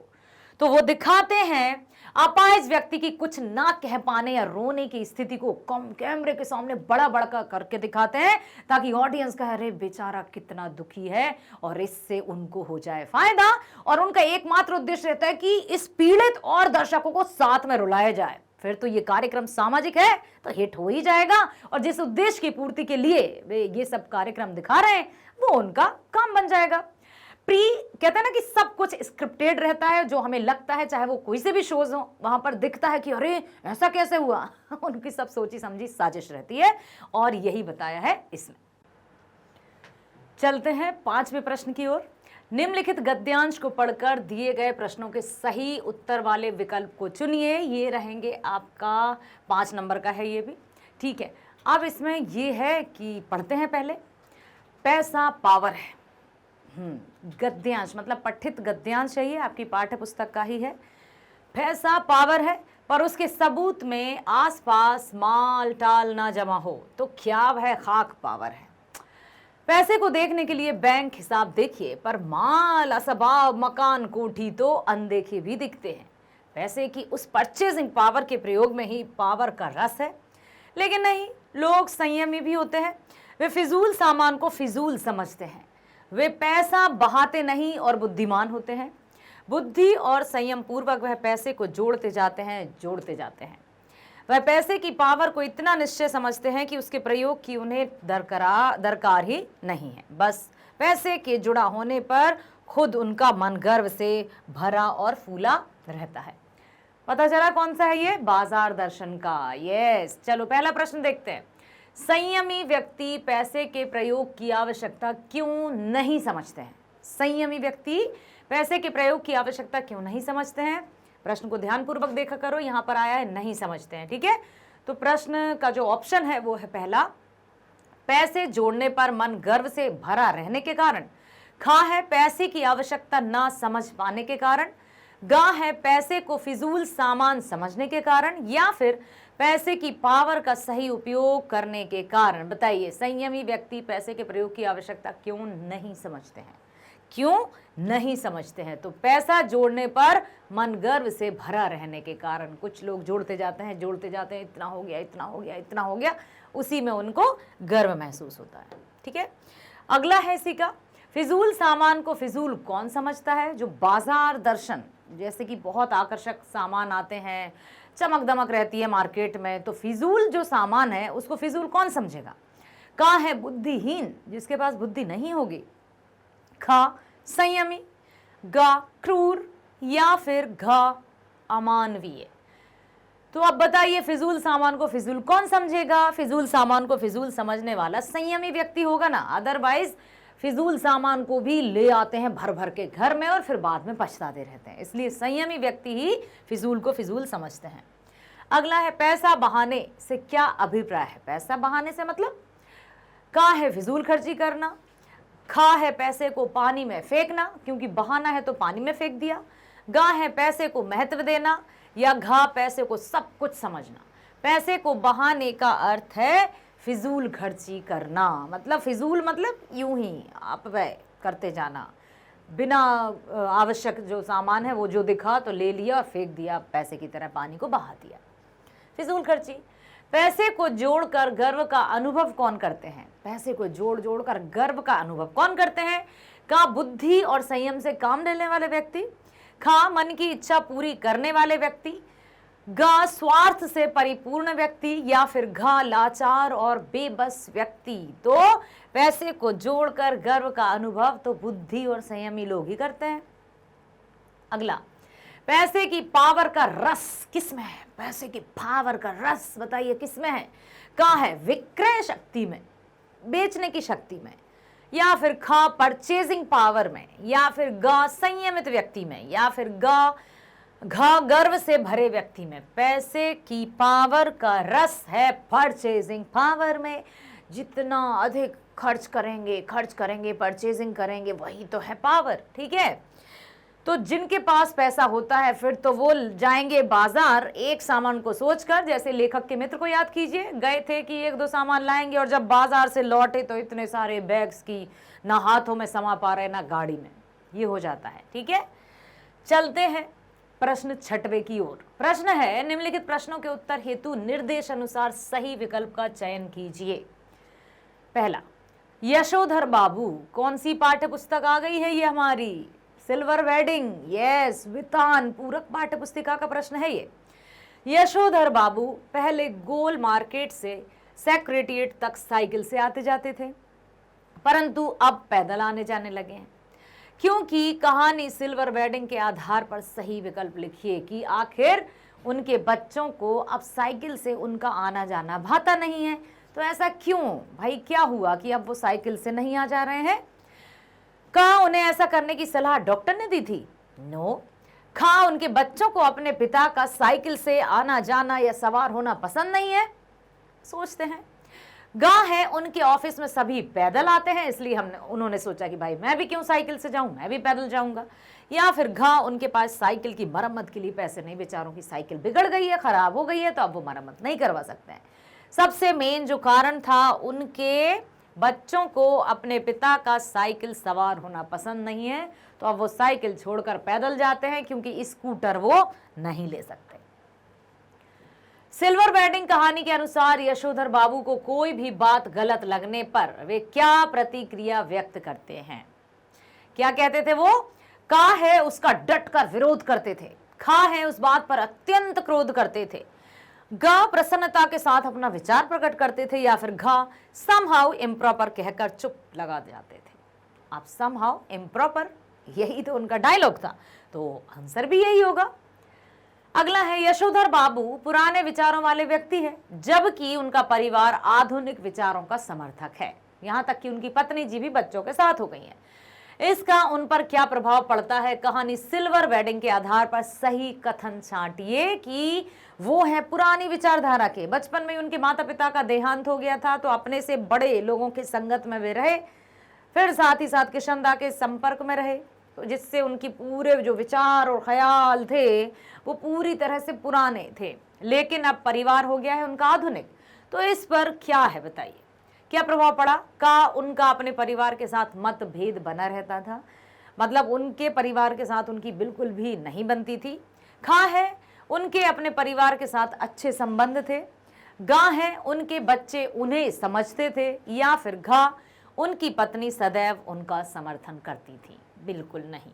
तो उत्तर आ जाएगा उनका अपने परिवार के साथ मतभेद बना ही रहता था। जैसे ही वो ऑफिस से घर आते कचर पचर चक्कर पक्कर शुरू हो जाती थी, तो 5:30 बजे ऑफिस से छूटने के बाद वो चले जाते थे मंदिर, वहां पर प्रवचन सुना करते थे, फिर सब्जी मंडी चले जाते थे, फिर या फिर किसी से मिलना जुलना है तो उस समय वो कर लेते थे, ताकि घर भी आराम से लेट पहुंचे और खा पी कर बस सो जाए। कौन बहस करेगा। अगला है जूझ। जूझ कहानी के नायक आनंदा की अपने दादा से यह कहने की हिम्मत क्यों नहीं होती थी कि मैं पढ़ने जाऊंगा। बेचारा आनंदा, आनंद नाम था, आर्थिक स्थिति सही नहीं थी, तो सब ने उसका नाम आनंदा आनंदा कर दिया। वो पढ़ना चाहता था बच्चा। खेत में अपने मवेशियों पालतू जानवरों को चराने जाता था, रखवाली करता था, पानी सींचता था। ये जो दादा मतलब पिता, ठीक है, तो उनके साथ सब कुछ हेल्प कराता था, भैंस पर लिखता भी था। लेकिन वो ये नहीं हिम्मत जुटा पाता था कि मैं अपने दादा या पिता से कह दूं कि मुझे पढ़ने जाना है। क्यों? का है क्योंकि वह विद्यालय नहीं जाना चाहता था। खा क्योंकि वह आलसी और शैतान था। गा क्योंकि उसे डर था कि दादा पढ़ाई के नाम पर बहुत पिटाई करेंगे। या फिर घा क्योंकि उसे ज्ञात था कि पढ़ाई से अधिक जरूरी खेती करना है। तो गा ही सही होगा, क्योंकि उसे डर था कि दादा पढ़ाई के नाम पर बहुत पिटाई कर देंगे, इसलिए बेचारा अपने पिता से कहता ही नहीं था। 5वां है जूझ कहानी में आनंदा ने अपनी पढ़ने की इच्छा मां को ही क्यों बताई थी। उसने, अब पिताजी का तो पता चल ही गया है क्योंकि वो पिटाई कर देते, मां को ही क्यों बताई। का मां से अत्यधिक लगाव के कारण। खा मां को पिता के समान समझने के कारण। गा पिता द्वारा पहले ही मना कर देने के कारण। या फिर घा मां के द्वारा पिता से न डरने के कारण। तो यहां पर आएगा मां से अत्यधिक लगाव के कारण। मां जो भी काम करती थी, जैसे उपले मुपले थोपना, तो वो बेचारा बाल्टी में पानी भर भर के उनकी हेल्प करता था। आप पुस्तक में चित्र देख सकते हैं। तो उसका मां से बहुत अधिक लगाव था, तो उसने अपने मन की बात, इच्छा जाहिर कर दी कि मां प्लीज दादा से कहो ना मुझे स्कूल भेजे। या फिर किनके पास जाना है हमें? राव साहब के पास। अगला प्रश्न आया, सिंधु घाटी की सभ्यता अतीत में दबे पांव। सिंधु घाटी की सभ्यता की सबसे सुंदर व्यवस्था क्या थी? अतीत में दबे पांव पाठ के आधार पर सही विकल्प चुनना है कि सिंधु घाटी की सभ्यता की सबसे सुंदर व्यवस्था क्या थी। का है वह समाज को विकसित करने के लिए कार्य करती थी। खा है वह काम को अधिक महत्व देती थी। गा है वह केवल शहरों का निर्माण करती थी। या फिर घा वह केवल संपन्न वर्ग के लिए कार्य करती थी। उत्तर आएगा वह समाज को विकसित करने के लिए ही कार्य करती थी। और इतना सुंदर समाज था कि वहां के घर, उनका वास्तु जो कला थी वो भी देखते बनती थी। यहाँ तक कि पानी की निकासी के लिए भी जो नालियां बनी थी वो कवर्ड थी उस टाइम। सोचो आप, अच्छी पक्की नालियों। सिंधु घाटी की सभ्यता में किस कारण बीमारी का प्रकोप अधिक नहीं हो सकता था? बीमारी का प्रकोप अधिक नहीं हो सकता था, क्यों? क्योंकि पानी की निकासी के लिए अनुचित प्रबंधन के कारण। खा नालियां आदि उचित रूप से ढकी होने के कारण। गा छोटे छोटे घरों के स्थान पर बड़े बड़े घर होने के कारण। या फिर घा सामाजिक दूरी का पालन करने के कारण। तो अभी अभी हमने चर्चा की कि नालियां आदि उचित रूप से ढकी होने के कारण वहां बीमारी की आशंका कम रहती थी। वाओ, धन्य थी सिंधु घाटी सभ्यता। 8वां प्रश्न है, पुरातात्विक तथ्यों से सिंधु सभ्यता के बारे में क्या पता चलता है? अतीत के दबे पांव पाठ के आधार पर सही विकल्प चुनना है। तो पुरातात्विक तथ्यों से सिंधु सभ्यता के बारे में हमें क्या पता चला? जो पुरातात्विक तथ्य मिले, तथ्य मीन्स जो फैक्ट मिले, जो सबूत मिले, उनके आधार पर क्या पता चला हमें? कहाँ है यह सभ्यता? अत्यंत विशाल थी, बहुत बड़ी थी। कहाँ है यह सभ्यता अविकसित थी, मतलब विकसित नहीं थी। या फिर गा, यह सभ्यता धर्म पोषित थी, क्या धर्म आडंबर था वहां पर? या फिर घ, यह सभ्यता बिखरी हुई थी। तो ये सभ्यता बहुत अत्यंत विशाल थी, ना तो वो धर्म पोषित थी, ना ही राज पोषित थी, वो तो सामाजिक पोषित थी, अर्थात समाज में रहने वाले लोगों के बीच की आपसी समझ का ही परिणाम थी, जो इतनी सुंदरता से उसका विकास हुआ। अगला है, जूझ कहानी के माध्यम से किसके संघर्ष को अभिव्यक्ति प्रदान की गई है? किसके संघर्ष को? जूझ कहानी में आनंद याद है ना, तो उसमें बताइए कहाँ है खेतीहर मजदूर के संघर्ष की? क्या मजदूर के संघर्ष की कहानी कही गई है? या फिर घ, गरीब माँ के संघर्ष की कहानी कही गई है जूझ में? या फिर घ, आनंदा के जीवन के संघर्ष की कहानी कही गई है? या फिर घ, अय्याश पिता के संघर्ष की कहानी कही गई है? तो इसमें कहा गया है आनंदा, जो कि लेखक स्वयं थे, आनंद जिनका नाम था, आनंद यादव जी, जूझ कहानी के लेखक। उन्होंने अपने ही जीवन के संघर्ष की कहानी प्रकट की है, अपने ही अनुभव पर। जूझ कहानी में आनंदा ने किस विषय पर कविता लिखना आरंभ किया? जब उसके मराठी शिक्षक थे, वो बहुत अच्छे से गाकर समझाकर कविता पढ़ाते थे, तो सारे बच्चों को बहुत रोचक या इंटरेस्टेड लगता था। आनंदा ने सोचा कि अच्छा, तो कवि भी ऐसे ही होते हैं। पहले क्या लगता था कि जिनकी कविताएं किताबों में छपी होती हैं वो कोई अलग अलग वाले व्यक्ति होते होंगे, क्या पता कैसे दिखते होंगे। लेकिन जब उसने अपने मराठी शिक्षक को ही कविता बनाते देखा, बहुत सुंदर से गायन करते देखा, तब उसको रियलाइज हुआ कि अच्छा, कवि या लेखक भी हम और आपकी तरह होते हैं। तो जूझ कहानी में आनंदा ने किस विषय पर कविता लिखी? जो प्रेरणा उसने अपने मराठी शिक्षक से प्राप्त की, तो फिर उसने कविता लिखी किस विषय पर? क, अपनी माँ और परिवार के विषय में। ख, गांव, खेती और आसपास के दृश्य पर। या फिर ग, अपने अध्यापक सौंदलगेकर के व्यक्तित्व पर, यही थे जो कि मराठी पढ़ाते थे। या फिर घ, भैंस, गाय और उनके जीवन के संबंध में। तो इसका उत्तर सही आएगा गांव, खेती और आसपास के दृश्य पर, क्योंकि उसके जो शिक्षक थे उन्होंने जूही की लता पर एक कविता लिख दी थी, उन्होंने तुरंत लिख दी थी। तो जब वो खेत में जाता था या पशुओं को चराने जाता था, तो वहां क्या दिखता था? गांव, खेत और आसपास के जो भी नज़ारे दिखते थे, उस पर उसने कविता लिख दी, ठीक है, अनुभव के आधार पर, और वो भी बहुत सुंदर कविता लिखने लगा। खंड बा, वर्णात्मक प्रश्न, जिसमें अब हम देखेंगे कि हमें टिक मार्क कैसे करना है।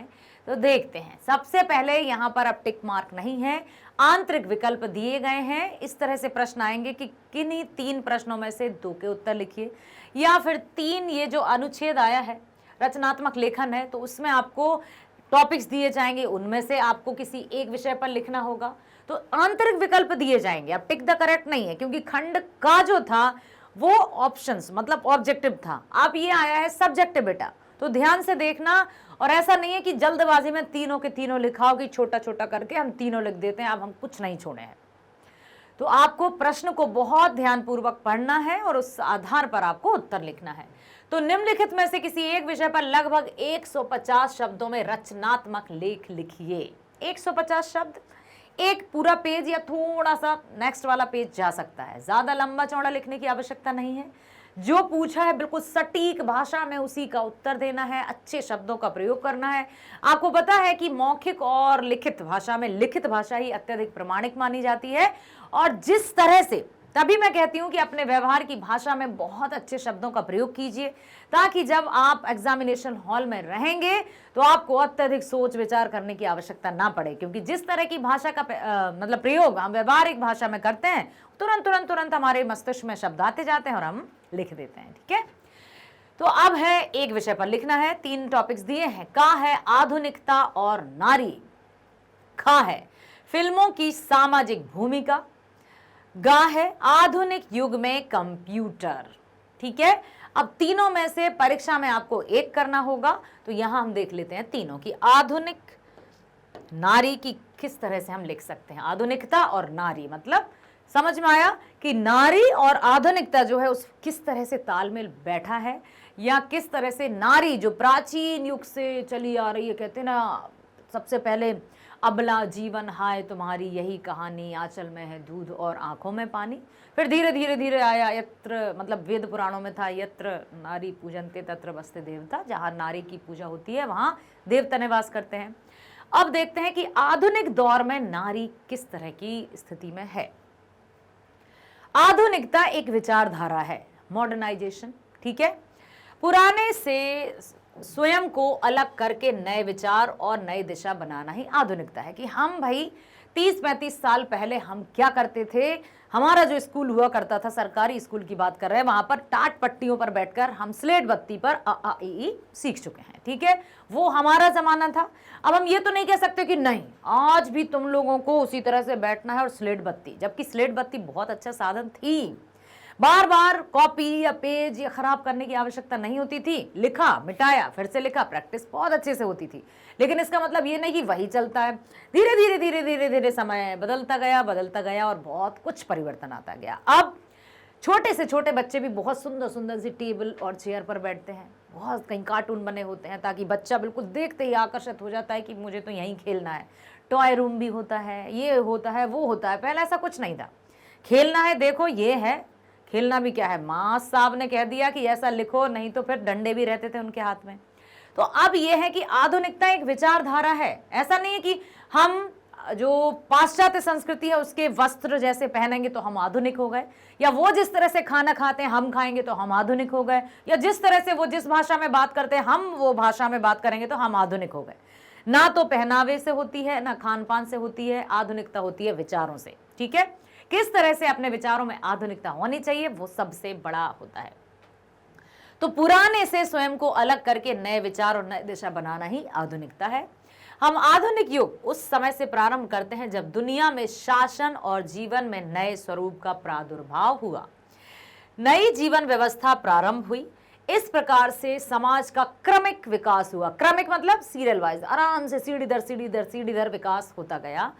किसी भी समाज के विकास में नर और नारी का समान योगदान होता है, तभी तो कहते हैं ना गाड़ी के दो पहिए हैं, यदि एक छोटा और एक बहुत बड़ा रखेंगे तब भी बैलेंस नहीं रहेगा, यदि एक पंक्चर हो जाए तब भी गाड़ी नहीं चलेगी। तो दोनों के जो समाज की जिम्मेदारी है नर और नारी पर इक्वल होती है। प्राचीन काल में मातृसत्तात्मक व्यवस्था थी, प्राचीन और पहले की बात करें तो मातृसत्तात्मक मतलब मां के हाथ में ही बागडोर रहती थी, फिर आ गई पितृसत्तात्मक। धीरे धीरे राजवंशों का प्रचलन हुआ और नारी का महत्व घटने लगा। मध्यकाल में नारी की स्थिति और गिर गई। कैसे गिरी? देखिए, सामंतवादी संस्कृति ने नारी को मात्र भोग्या बना दिया। सामंतवादी किसे कहते हैं? पूंजीपति, जो आर्थिक संपन्न है, ऐसी संस्कृति ने नारी को मात्र भोग्या बना दिया, अर्थात नारी को सिर्फ 4 दीवारी में कैद कर दिया गया कि वो सिर्फ और सिर्फ बच्चों का पालन पोषण करेंगी, घर गृहस्थी का काम करके, और वो बस इसीलिए है भोग्या, मतलब भोग करने की वस्तु के समान उसको माना गया। वह पुरुष की विलास सामग्री बन गई और 4 दीवारी में कैद रह गई। जैसा उसको रखा जाएगा वैसा उसको रहना होगा।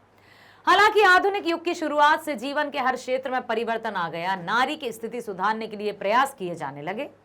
भारत में समाज सुधारकों ने सती प्रथा, शिशु हत्या आदि कुप्रथाओं का डटकर विरोध किया। स्त्री शिक्षा और विधवा विवाह के प्रोत्साहन के लिए सरकारी और गैर सरकारी प्रयास भी किए। नारी सुधार आंदोलन भी शुरू हुए, है ना।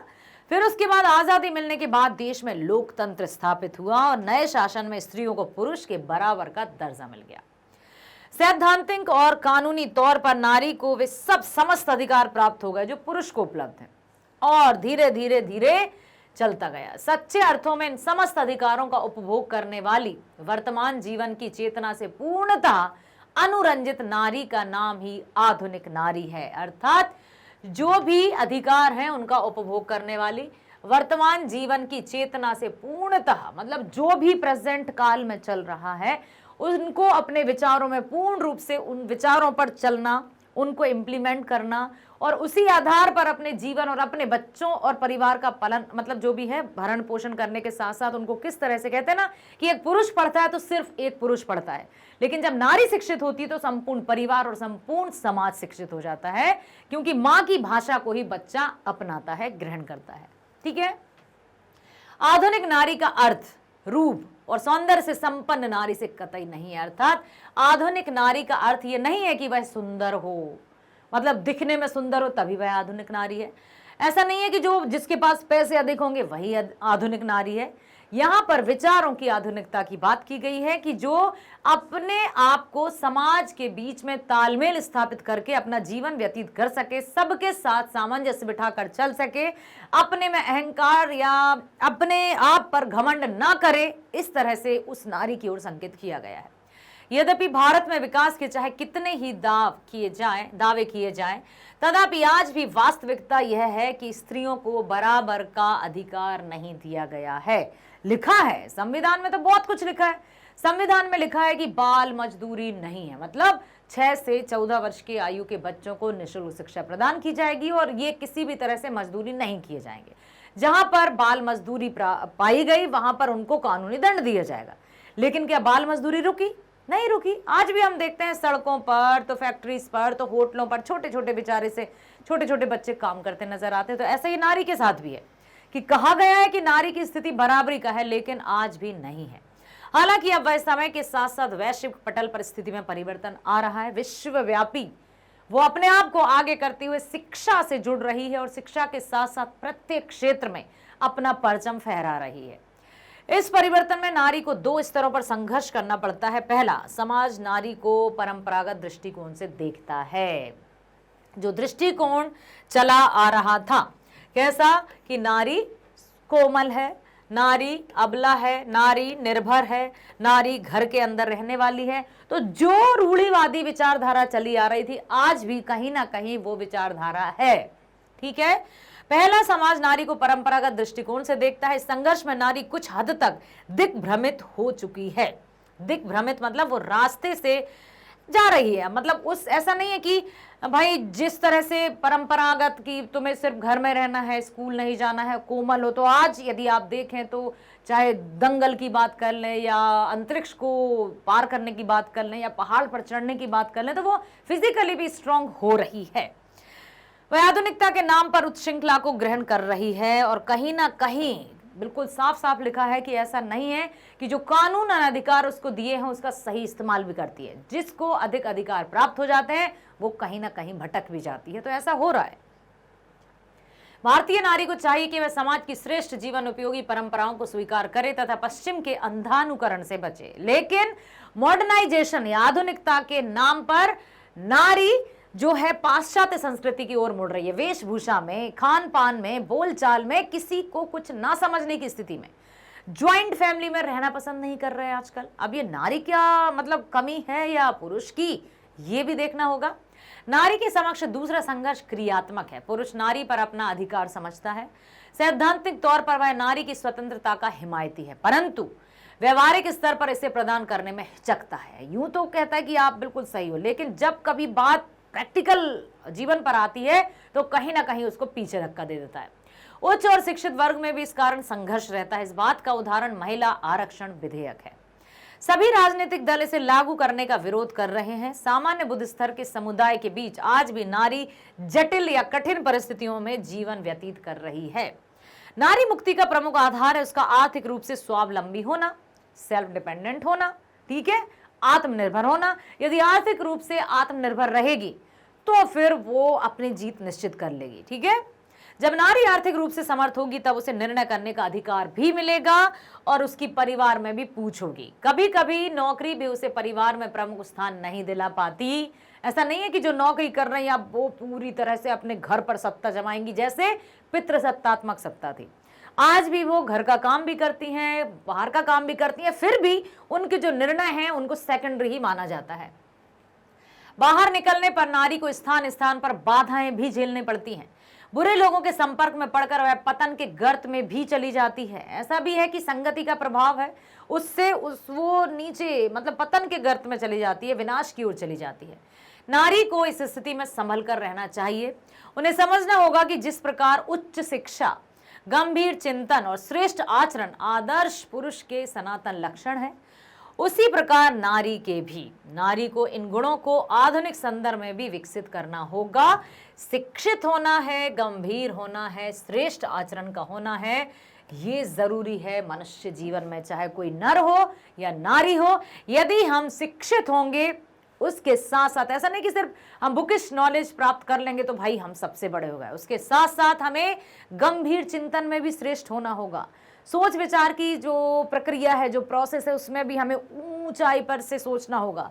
साथ ही साथ आचरण, व्यवहार, चरित्र में भी एकदम शुद्धता होनी चाहिए। फिर देखिए, किसी के भी समक्ष हम आंख से आंख मिलाकर बात कर सकते हैं। यदि जरा सी कहीं भूल हुई तो हमें एक छोटे से बच्चे के सामने भी नजरें झुकानी पड़ती हैं। इसलिए ये जो 3 बातें हैं, चाहे वो पुरुष हो या नारी हो, सब पर लागू होती हैं कि ये 3 बातें, उच्च शिक्षा, गंभीर चिंतन और श्रेष्ठ आचरण, यदि इन आचरणों, इन 3 बातों पर व्यक्ति चलता है तो वो समाज में सम्मान भी प्राप्त करता है, सब कुछ, यश, दौलत, समृद्धि, सब कुछ प्राप्त करता है। तो यहां पर यही दिया है कि नारी को इन गुणों को आधुनिक संदर्भों में भी विकसित करना होगा। आधुनिकता विचारों में होती है, ना कि पहनावे में या खान पीन में। समझ में आ गया ना? चलिए तो चलते हैं आगे। अब आया है फिल्मों की सामाजिक भूमिका। अब फिल्म जो हैं, मूवीज जो आती हैं, उनकी सामाजिक भूमिका क्या है? क्या कहते हैं ना, साहित्य ही समाज का दर्पण है। समाज में वही है जो साहित्य में दिखाया है, या साहित्य में वही है जो समाज में है। तो अब सुनने में ये भी आता है कि भैया आजकल ये टीवी ने, इंटरनेट ने बच्चों को बिगाड़ दिया है। हमारे पूर्वज यही कहते हैं कि पहले ना तो हमारे पास टीवी हुआ करती थी, ना ये यहाँ वहाँ की बातें हुआ करती थी, तो अच्छे से काम किया और सो गए थक हार कर। लेकिन आजकल इसके कारण बच्चे पथभ्रष्ट हो रहे हैं, दिग्भ्रमित हो रहे हैं। तो अब देखते हैं फिल्मों की समाज में क्या भूमिका है। फिल्में आधुनिक जीवन में मनोरंजन का सर्वोत्तम साधन है। आधुनिक जीवन को देखा जाए तो फिल्में या जो भी टीवी सीरियल्स हैं, वो मनोरंजन का सर्वोत्तम साधन है। ये समाज के एक बहुत बड़े वर्ग को प्रभावित करती हैं। फिल्मों में कलाकारों के अभिनय को लोग अपने जीवन में उतारने की कोशिश करते हैं। बहुत से जो हीरो रहते हैं, नायक नायिका रहती, तो बहुत से मतलब अरे हाँ, ये तो मतलब उनका जो कैरेक्टर है अपने आप में लागू करके उसका पालन करने की कोशिश करते हैं। इस दृष्टि से फिल्मों का सामाजिक दायित्व भी बनता है कि वे केवल मनोरंजन का ही नहीं, बल्कि सामाजिक बुराइयों को दूर करने का भी साधन है। फिल्में समाज में व्याप्त विभिन्न बुराइयों को दूर करके स्वस्थ वातावरण के निर्माण में सहायता करती हैं। हालांकि समाज में रहते हुए हमें इन बुराइयों की भयानकता का पता नहीं चलता। फिल्म देखकर इनकी बुराइयों से हम दो चार होते हैं, हमें पता नहीं रहता, क्योंकि अक्सर व्यक्ति अपने काम में इतना व्यस्त हो गया है कि उसे पता नहीं है कि पड़ोस में क्या चल रहा है, पड़ोस में कौन रहते हैं। ऐसा होता है। लेकिन जब फिल्में देखते हैं तो अच्छा, ये फिल्म ऐसी है, लेकिन कहीं ना कहीं समाज में वो घटित हो चुका है, इसलिए उसको दिखाया जा रहा है। उदाहरण स्वरूप प्यासा और प्रभात जैसी फिल्मों को देखकर अनेक नारियों ने वेश्यावृत्ति त्याग कर स्वस्थ जीवन जीना शुरू किया। फिल्म असमय वृद्ध होने वाले बच्चों की कठिनाइयों को दर्शाती है। इसी प्रकार से फिल्में समाज का सूक्ष्म इतिहास भी प्रकट करती हैं। इतिहासकार जहां इतिहास की स्थूल घटना, स्थूल मतलब कॉन्क्रीट, ठीक है, घटनाओं को शब्दबद्ध करता है, वहां फिल्में व्यक्ति के मन में छिपे उल्लास और पीड़ा की भावना को भी व्यक्त करती हैं। गदर फिल्म में भारत पाक युद्ध तथा 1971 की प्रमुख घटनाओं को दर्शाया गया है। रंग दे बसंती फिल्म में आजादी के संघर्ष को संवेदनशील तरीके से दिखाया गया है। गोदान में 1930 के समय के पूंजीपतियों के शोषण तथा किसानों की करुण जीवन गाथा का चित्रित है, जो कि प्रेमचंद जी का प्रमुख उपन्यास है। आधुनिक समाज श्रेष्ठ साहित्यिक कृतियों से दूर होता जा रहा है, आखिर क्यों? इसी दूरी को कम करने में फिल्मों की अहम भूमिका है। आंधी और मौसम फिल्में कमलेश्वर की साहित्यिक कृतियों पर आधारित हैं, तो शरद चंद्र चटर्जी के देवदास उपन्यास पर हिंदी और बांग्ला सहित कई भाषाओं में अनेक सफल फिल्में भी बन चुकी हैं।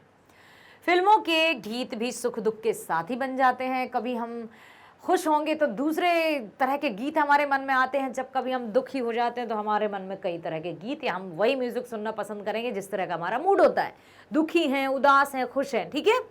तो वे व्यक्ति के एकाकीपन, निराशा आदि को कम करते हैं। स्वतंत्रता दिवस और गणतंत्र दिवस पर ऐ मेरे वतन के लोगों गीत को सुनकर लोगों में आज भी देशभक्ति का जज्बा जाग उठता है। विदाई के अवसर पर पिया के घर आज प्यारी दुल्हनिया चली गीत सुनकर वधु पक्ष के लोग भावुक उठते हैं। हालांकि फिल्मों के केवल सकारात्मक प्रभाव ही समाज पर पड़ते हैं ऐसा नहीं है। आज के युग में युवा फिल्मों से अधिक गुमराह भी हो रहे हैं। अब बात की जा चुकी है कि ये तो है सकारात्मक प्रभाव, लेकिन बहुत से ऐसे नकारात्मक प्रभाव भी हो रहे हैं जिससे युवा वर्ग जो है वो गुमराह हो रहा है।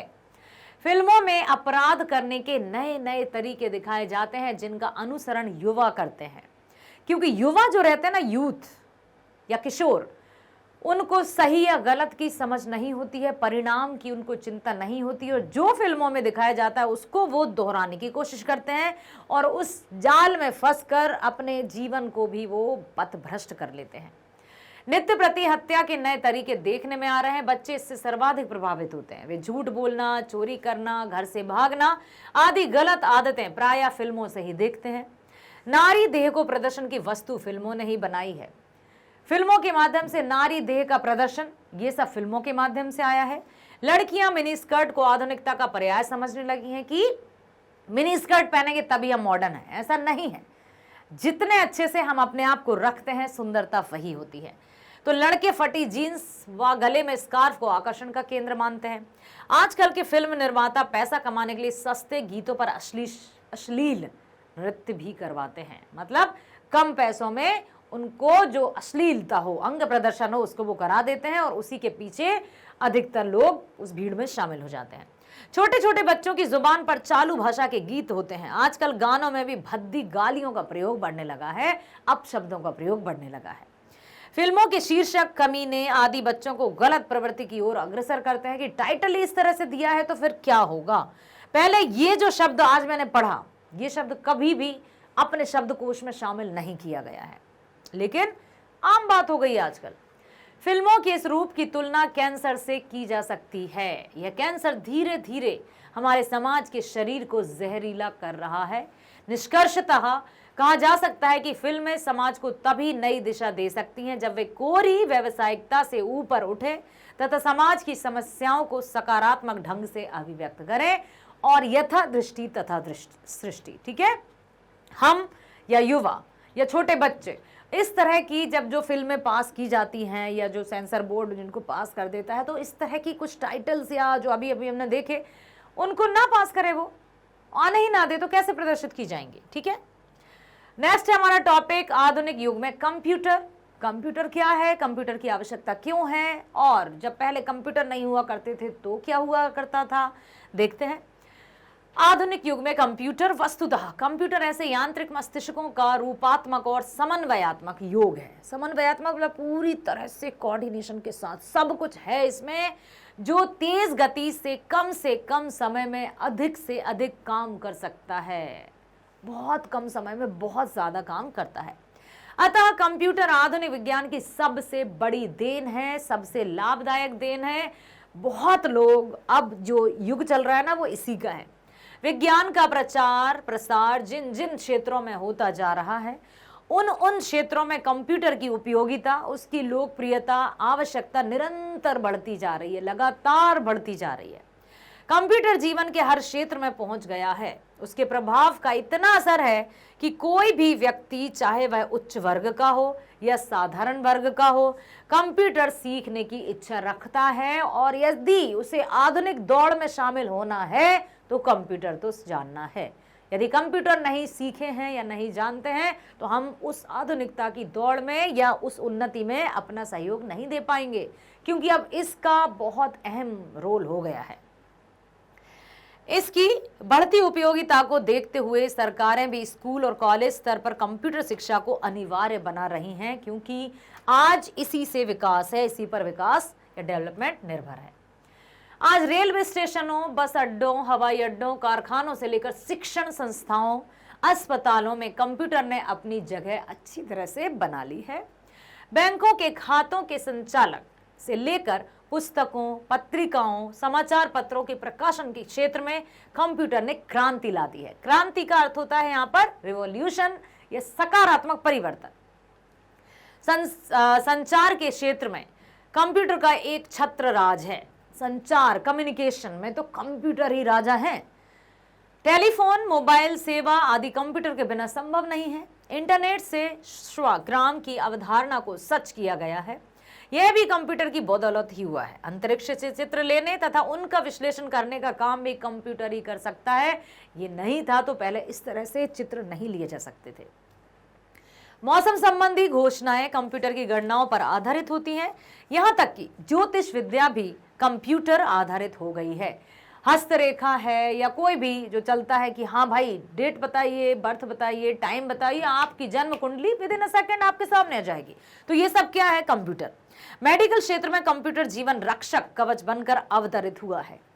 यह विभिन्न तरह के परीक्षणों का विश्लेषण करके तुरंत मरीज की स्थिति बता देता है। पहले जो कई समय लग जाते थे और बेचारे मरीज चले भी जाते थे, ऐसे में कंप्यूटर की सहायता से अब बिल्कुल बहुत कम समय में ही पेशेंट की स्थिति का पता लग जाता है। शल्य चिकित्सा में कंप्यूटर अहम भूमिका निभाता है। आधुनिक विज्ञान की सबसे बड़ी उपलब्धि रोबोट को माना जाता है, क्योंकि यह आज जटिल से जटिल कार्य विपरीत परिस्थितियों में भी सफलतापूर्वक संपन्न करता है। कोई भी कार्य हो, रोबोट तो किसी से डरना नहीं है, किसी को कुछ करना नहीं है। उसमें जो फीडेड है वो तुरंत, चाहे कोई भी टफ फेस्ट वर्क हो, उसको वो पूरा कर देता है। जैसे वेल्डिंग, पेंटिंग, आयरन गलाना, परमाणु भट्टी के पास काम करना। परमाणु भट्टी जिसको मतलब मनुष्य को दूर दूर तक रहना पड़ता है तो वो तुरंत उसमें काम करता है। भारी सामान उठाना, कचरा साफ करना, सब कुछ हो गया है आजकल रोबोट में। यह सब कार्य रोबोट के मस्तिष्क में लगा छोटा सा कंप्यूटर करता है। युद्ध में जासूसी करना, सही निशाने पर बम या मिसाइल फेंकना आदि कार्य भी कंप्यूटर आसानी से कर लेता है। साथ साथ भवन निर्माण, क्षेत्र विकास, परिसर नियोजन आदि के लिए शिल्पकार को अधिक समय लगता है, लेकिन कंप्यूटर का डिजाइनिंग प्रोग्राम क्षेत्र की लंबाई चौड़ाई आंकड़ों के अनुसार कुछ ही घंटों में नक्शा तैयार कर देता है। नए डिजाइन बनने में तो यह कलाकार की भूमिका निभाता है। सच में जो इतने अच्छे तरीके से मैपिंग करता है कि मजा आ जाता है देखकर कि वाह क्या घर बना है। पहले जो गांव में प्लॉट्स हुआ करते थे, बहुत बड़े प्लॉट्स ही क्यों ना हुआ करें, लेकिन या तो बीच में गैलरी चली जाएगी, आसपास रूम हो जाएंगे, इस तरह से बन जाएगा। अब इतना ही, इतने से आधा प्लॉट भी होगा, उसमें भी बहुत अच्छे से वो बना देता है नक्शा, जिससे कि बहुत अच्छे से रह सकते हैं परिवार। कंप्यूटर के इतने फायदे देखकर कहा जा सकता है कि कंप्यूटर आज के युग की अनिवार्यता है। इसके बिना आधुनिक जीवन की कल्पना भी नहीं की जा सकती। इसके बावजूद यह एक मशीन है। हाँ भाई, मशीन तो है क्योंकि मनुष्य ने ही बनाई है। Charles Babbage, the father of computer. इसका सदुपयोग या दुरुपयोग मानव की प्रवृत्ति पर निर्भर करता है। इससे भी बढ़कर यह मानव मस्तिष्क का पर्याय नहीं बन सकता, क्योंकि इसे मानव नहीं बनाया है। समझ में आया कि ये सब इसका सदुपयोग करना है या इसका दुरुपयोग करना है, ये मानव प्रवृत्ति पर निर्भर करता है कि आप क्या करना चाहते हैं या हम किस दिशा की ओर जाना चाहते हैं। यदि हम उसमें बहुत अच्छी मानव कल्याण वाली बातें करेंगे तो उसमें मानव का कल्याण होगा, अन्यथा उसमें अकल्याणकारी भी भावनाएं हैं, मतलब सोच सकता है। अब चलते हैं प्रश्न 8वें पर। किन्हीं दो प्रश्नों के उत्तर लगभग 60 शब्दों में दीजिए। दो प्रश्नों के मतलब 3-3 नंबर के हैं। ये कहा था ना आंतरिक विकल्प दिए हैं 2 प्रश्न, तो किन्हीं 2 प्रश्नों के अब आए होंगे 3 और उसमें से 2 प्रश्नों के हमें उत्तर लिखना है। कथा वस्तु की जीवंतता कहानी की महत्वपूर्ण और बुनियादी शर्त है, स्पष्ट कीजिए। कथा का सार रूप कथा वस्तु कहलाता है। कथा वस्तु कहानी का केंद्रीय बिंदु होता है। कहानीकार किसी घटना, स्वानुभव, अपना अनुभव, स्वानुभव मीन्स खुद का अनुभव, परानुभव मतलब दूसरे का अनुभव से प्रेरणा लेकर किसी कहानी की रचना करता है। कल्पना के सहारे भी कहानीकार कहानी की रचना कर सकता है। कथा वस्तु के लिए अनिवार्य शर्त है कि वह कोरी कल्पना ना होकर सजीव और प्रासंगिक हो, अर्थात कोरी कल्पना नहीं कि कुछ भी कल्पना की, जीवन से रिलेटेड हो, स्वयं के अनुभव पर आधारित हो, ठीक है, और प्रसंग के अनुकूल हो कि कौन से प्रसंग की बात हम कर रहे हैं।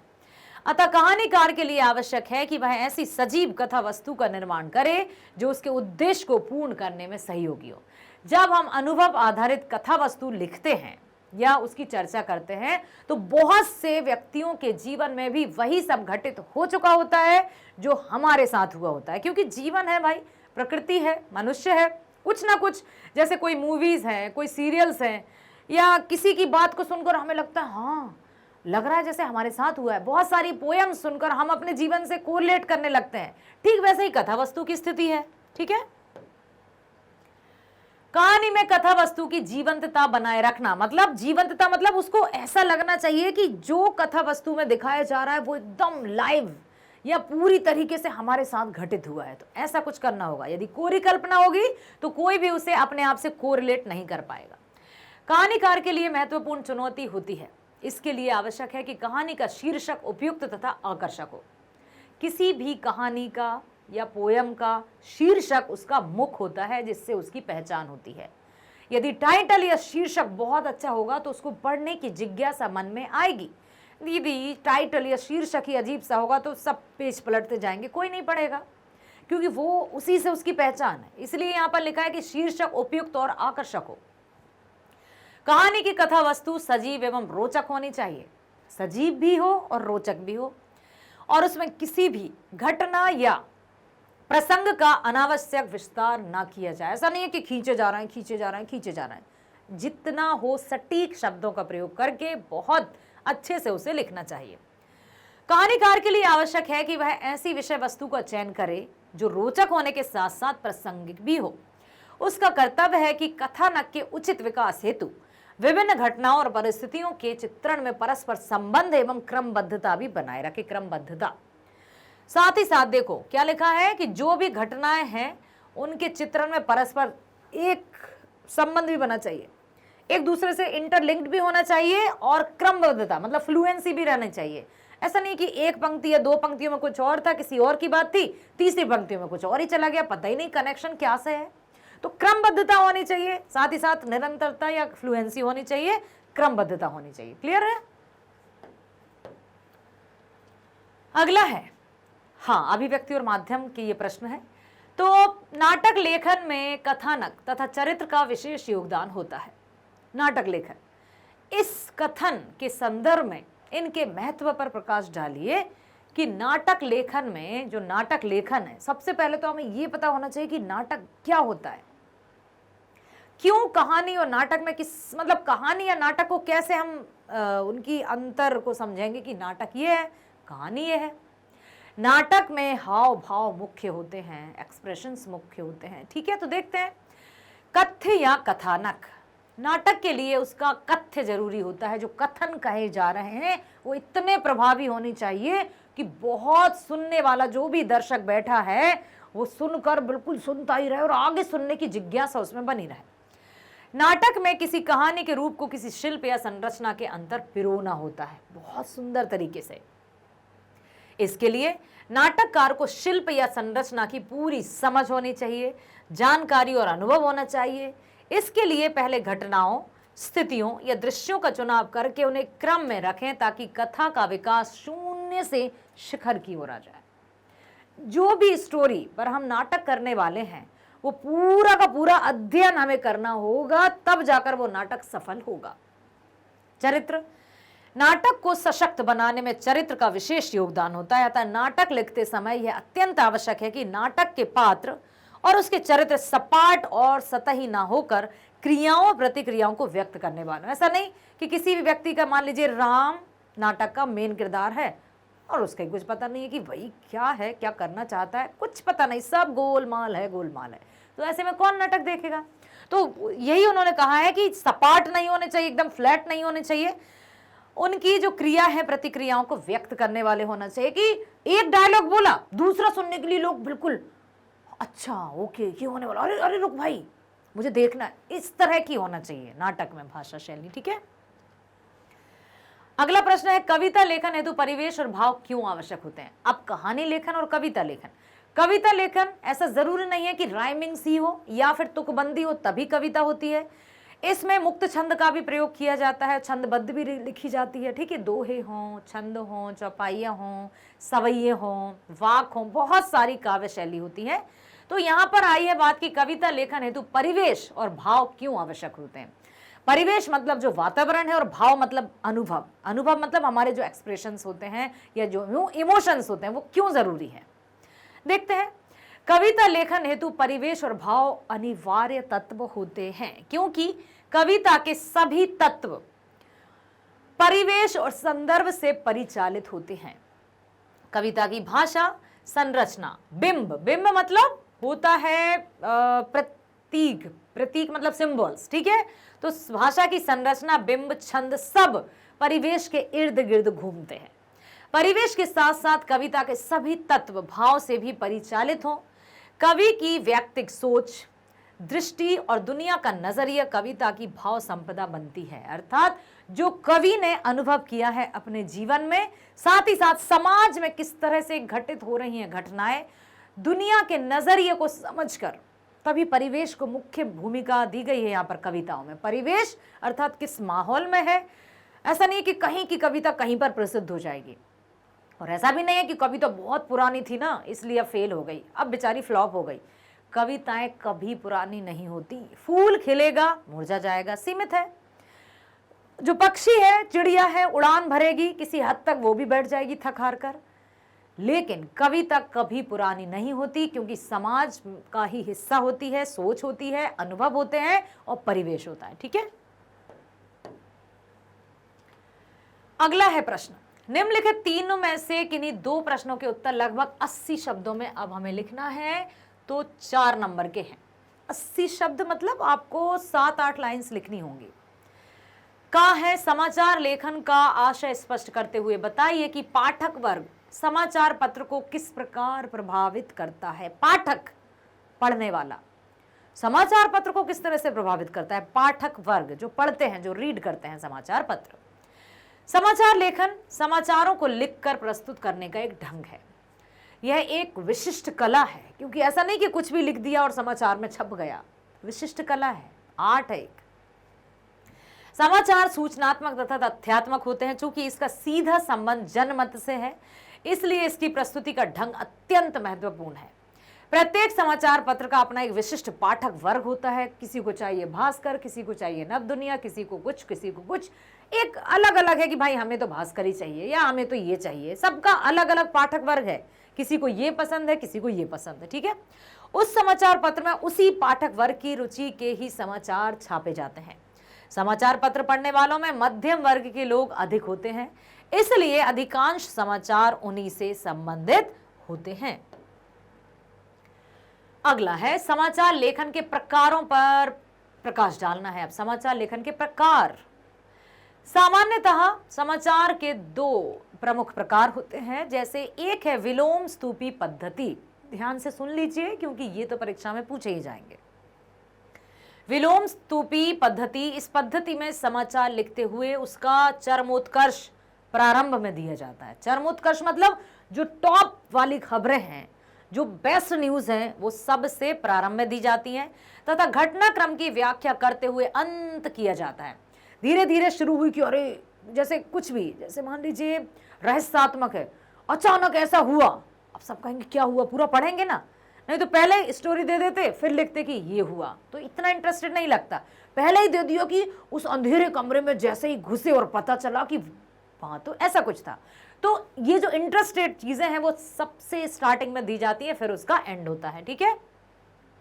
समाचार लेखन की इस पद्धति को उल्टा पिरामिड शैली भी कहा जाता है। याद रखिएगा, अवश्य पूछा जाएगा आपके बोर्ड एग्जाम में उल्टा पिरामिड शैली से रिलेटेड। तो इसको विलोम स्तूपी पद्धति और उल्टा पिरामिड पद्धति मतलब एक ही है। सुविधा की दृष्टि से इसके अंतर्गत समाचारों को 3 भागों, इंट्रो या मुखड़ा, बॉडी या कलेवर तथा समापन में विभाजित किया जाता है। तो इनको याद रख लीजिएगा। उल्टा पिरामिड में सबसे पहले टॉप वाली मतलब वाक्य से शुरू किया जाता है, फिर उसका एंड कर दिया जाता है। अगला है ऊर्ध्व स्तूपी। ये क्या था? विलोम स्तूपी। विलोम मतलब उल्टा। उल्टा पिरामिड कैसा होगा? पिरामिड कैसा होता है? ऐसा। लेकिन उल्टा पिरामिड कैसा होगा? ऐसा। समझ में आया? तो अब ये पहले हमने पढ़ा विलोम स्तूपी, अब हम पढ़ना है ऊर्ध्व स्तूपी, ऊपर की ओर, ठीक है। प्रायः समाचार विलोम स्तूपी पद्धति के अनुसार ही लिखे जाते हैं। जो अभी हमने देखा उल्टा पिरामिड शैली में ही अधिकतर समाचार पत्र लिखे जाते हैं। ऊर्ध्व स्तूपी पद्धति में कम महत्वपूर्ण से सर्वाधिक महत्वपूर्ण के क्रम में तथ्यों का संकेत दिया जाता है। उसका ऑपोजिट बिल्कुल। उल्टा पिरामिड में मुख्य समाचार मतलब मुख्य खबर पहले, फिर धीरे धीरे एंड। यहां पर पहले आ जाएगी सामान्य सी खबर, फिर लास्ट में आ जाएगा बॉम्ब, ठीक है।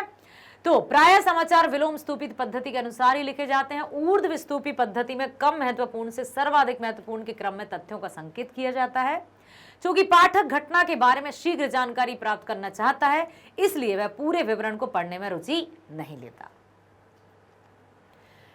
अगला है, प्राचीन काल में मौखिक कहानियां क्यों लोकप्रिय हुई थी। प्राचीन काल में मौखिक जो सब सुनाई जाती थी वो अधिक लोकप्रिय क्यों हुई थी, बहुत अधिक पॉपुलर क्यों हुई थी। हमें ये अपनी बचपन की बात याद आ गई कि सोने से पहले दादी से कहानी तो सुननी है कि हाँ एक राजा था, उसके 4 राजकुमार थे, या एक राजकुमार था। बहुत सारी कहानियां आज भी याद हैं कि एक बेचारा सा राजकुमार था, बहुत नाजुक सा था। वो कहीं जाता है तो एक कैकड़ा, जानते हो आप, कैकड़ा बिच्छू की तरह एक होता है, पत्थरों के नीचे नदी के किनारे रहता है। तो उनकी जो दादी थी, कौन, राजकुमार की दादी या जो भी घर में होंगी गुरु माँ, उन्होंने कहा था कि बेटा तुम जा तो रहे हो लेकिन पहली जो भी मिले आपको जीव जंतु पहला, उसको अपने साथ रख लेना। तो एक कैकड़ा जा रहा था तो वो अपने कैकड़े को साथ में रखता है। बहुत बड़ी, बहुत अच्छी कहानी है। तो यहाँ पर प्राचीन काल में मौखिक कहानियां क्यों लोकप्रिय हुई जानते हैं। मौखिक कहानी की परंपरा बहुत पुरानी है। प्राचीन काल में मौखिक कहानियों की लोकप्रियता इसलिए थी क्योंकि यह संचार का बड़ा माध्यम थी, मोड्स ऑफ कम्युनिकेशन का सबसे महत्वपूर्ण माध्यम मानी जाती थी। इस कारण धर्म प्रचारकों ने भी अपने सिद्धांत और विचार लोगों तक पहुंचाने के लिए कहानी का सहारा लिया। शिक्षा देने के लिए भी कहानी विधा का प्रयोग किया गया, जैसे पंचतंत्र की कहानियां लिखी गई जो विश्व प्रसिद्ध है। ठीक है, चलते हैं 10वें प्रश्न पर। काव्य खंड पर आधारित निम्नलिखित 3 प्रश्नों में से किन्हीं 2 प्रश्नों के उत्तर लिखना है 60 शब्दों में, और 3-3 नंबर के हैं ये। तो दिए हैं 3 प्रश्न, करना है 2 प्रश्नों के उत्तर। तो ये आया आंतरिक विकल्प। ठीक है, अब आया है दिन जल्दी जल्दी ढलता है। कविता में बच्चों की प्रत्याशा को कवि ने किस प्रकार प्रस्तुत किया है। हरिवंश राय बच्चन जी की ये कविता है, आत्म परिचय और दिन जल्दी जल्दी ढलता है। तो यहां पर कविता में बच्चों की प्रत्याशा को कवि ने किस प्रकार प्रस्तुत किया है।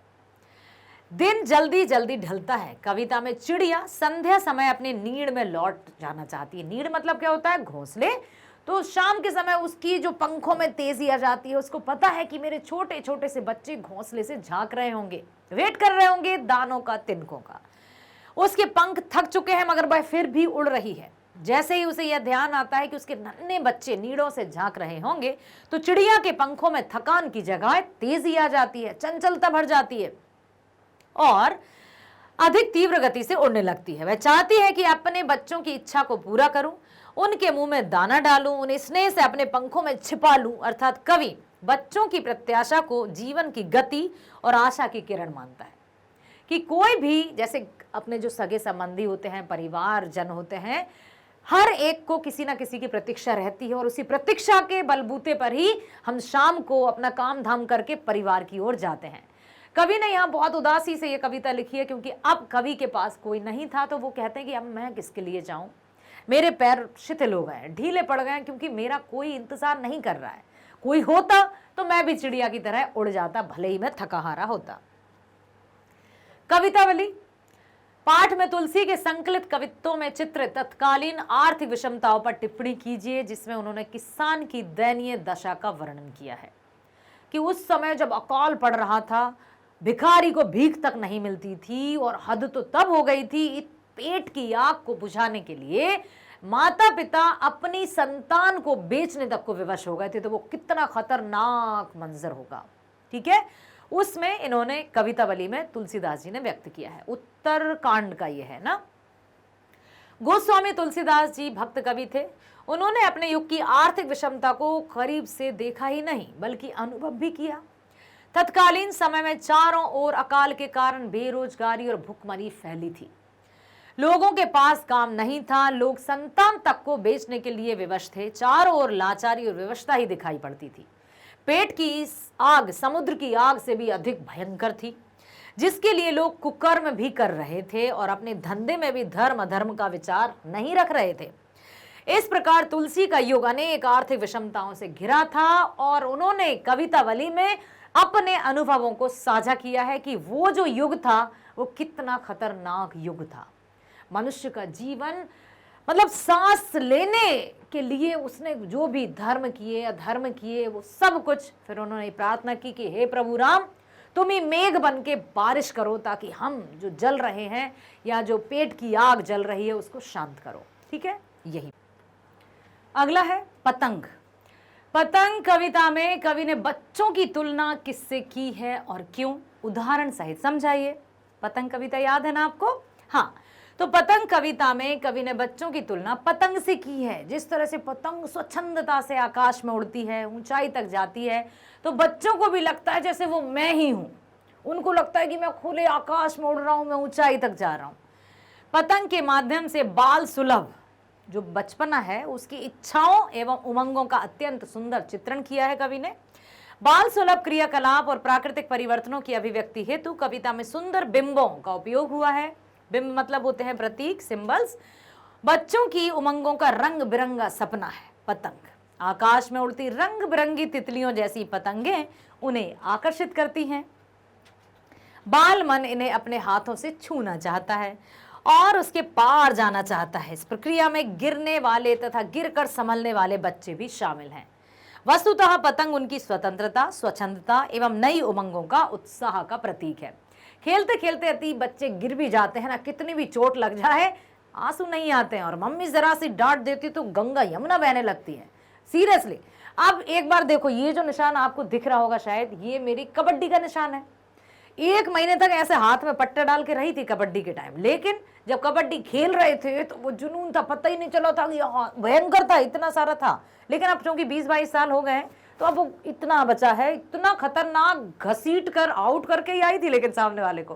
तो ये होता है कि जब बच्चे खेल रहे होते हैं, गिर रहे हैं, पड़ रहे हैं, उनको समझ में नहीं आता, ऐसा लगता है जैसे धरती माता भी उनका साथ देती है और उस चोट को वो सहन कर लेते हैं, उनको दर्द नहीं होता। बाद में होता है, जैसे कुछ गेम्स वगैरह खेल लो, उस दिन तो मौज मस्ती में पता नहीं चलता, दूसरे दिन लगता है और हाथ पैर दर्द हो रहे हैं। तो ऐसा ही होता है कि बच्चे उमंग और उत्साह में भर जाते हैं जब भी वो कोई खेल खेलते हैं।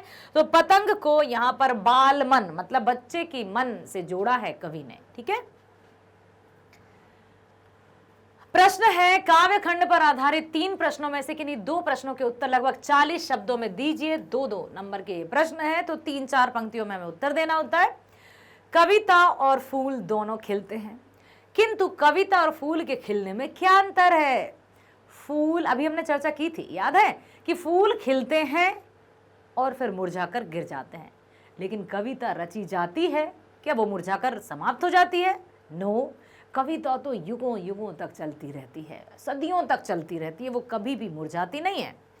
कविता और फूल दोनों ही खिलते हैं, लेकिन फूल जहां एक बार खिलकर मुरझा जाते हैं, नष्ट हो जाते हैं, वहीं कविता एक बार खिलने अर्थात शब्दों के रूप में अभिव्यक्ति प्राप्त कर लेने के बाद भी निरंतर नया अर्थ ग्रहण करके विकसित होती रहती है। वह कभी भी पुरानी नहीं होती, अपितु समय बीतने के साथ और भी व्यापक अर्थ ग्रहण करके अमर और अमिट हो जाती है, जो कभी मिटती नहीं है, जिसकी पहचान धूमिल या धुंध नहीं आती उस पर। ठीक है,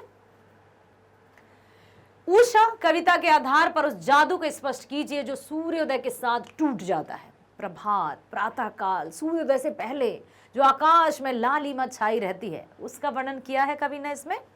तो कवि उषा के जादू को चित्रित करते हुए स्पष्ट करते हैं कि सुबह नीला आसमान अत्यंत सुंदर दिखाई दे रहा है। वह नीले जल के समान प्रतीत होता है, जिसमें सूर्य के किसी गोरी सुंदरी की भांति झिलमिलाता जान पड़ता है। जब यहाँ पानी भरा हो और सूर्य बिल्कुल उग रहा हो स्टार्टिंग में, तो उसकी जो शेडो आएगी नल जल में, तो लहलहाती सी पड़ती है ना इस तरह से। तो ऐसा कवि ने ऐसी तुलना की है, मान लो कोई गोरी सुंदर स्त्री अपने आप को निहार रही हो, ठीक है, जिसमें सूर्य के किसी गोरी सुंदरी की भांति झिलमिलाना जान पड़ता है। सूर्योदय होने के पश्चात यह जादू टूट जाता है। ठीक है,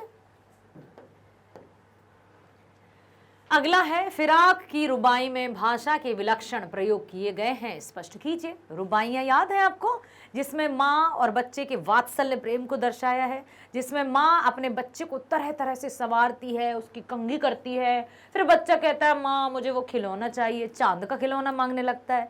तो माँ क्या करती है, उसको एक आईना थमा देखती है और कहती है देख धरती पर चांद उतर आया है, ऐसे अपने बच्चे को बहलाती है। रुबाइयाँ, तो कवि की भाषा उर्दू है परंतु उन्होंने हिंदी और लोक भाषा का भी प्रयोग किया है।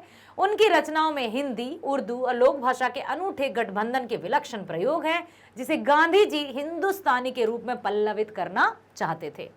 ये विलक्षण प्रयोग हैं जैसे लोका देना, घुटनियों में लेकर कपड़े पिनाना, पिनाना लिखा है ना, तो ये पहनाना है। गेसुओं में कंघी करना, गेसु अर्थात बाल, रूपवती मुखड़ा, नर्म दमक जिद आया बालक, जिद कर रहा है बच्चा, रस की पुतली, माँ हाथ में आईना लेकर बच्चे को बहला रही है, देख आईने में चांद उतर आया है, चांद की परछाई भी चांद ही है। ठीक है, यहाँ पर फिराक की रुबाई में भाषा के विलक्षण प्रयोग कैसे किए हैं? लोका देना, आपको शब्द लिखना होंगे, कौन कौन से ऐसे वाक्य हैं या शब्द हैं जो कविता में और सुंदरता ला रहे हैं।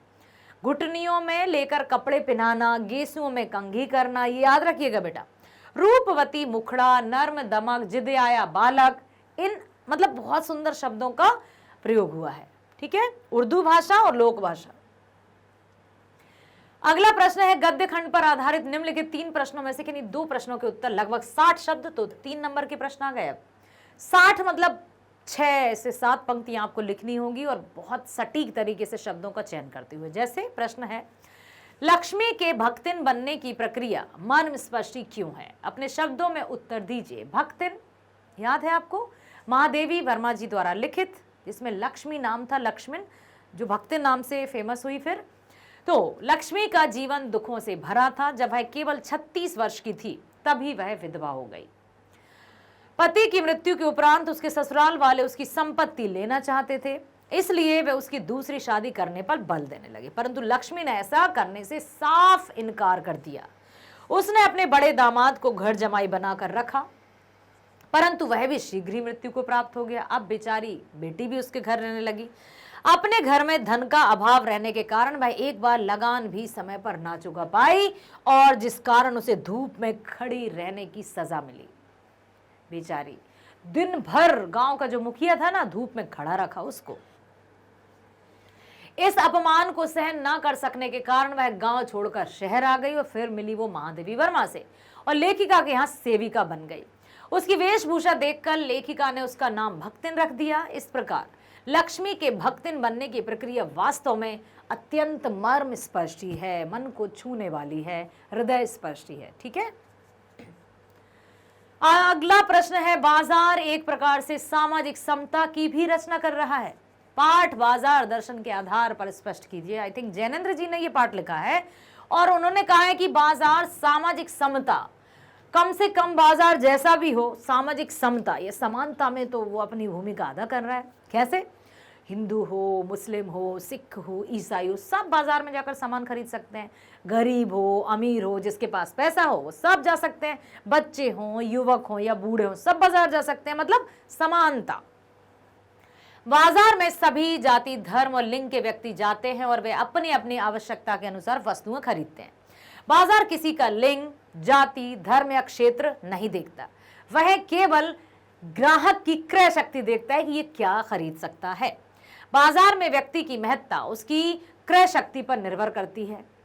विक्रेता उसी ग्राहक को महत्व देता है जो अधिक खरीदारी करता है। इस दृष्टि से जाति धर्म का भेद मिटाकर बाजार जो है सामाजिक समरसता की रचना करता है। इसी आधार पर कहा जाता है कि बाजार सभी प्रकार की असमानताओं को भूलकर सामाजिक समरसता को स्थापित करने में अपनी महत्वपूर्ण भूमिका निभाता है, क्योंकि चाहे स्त्री हो, पुरुष हो, बच्चे हों, युवक हों, बुजुर्ग हों, हिंदू, मुस्लिम, सिख, ईसाई, कोई भी हो, किसी तरह से वो भेद नहीं करता। जिसका बटुआ भरा होगा वो बाजार से सामान खरीद सकता है। ठीक है, नेक्स्ट, पहलवान की ढोलक।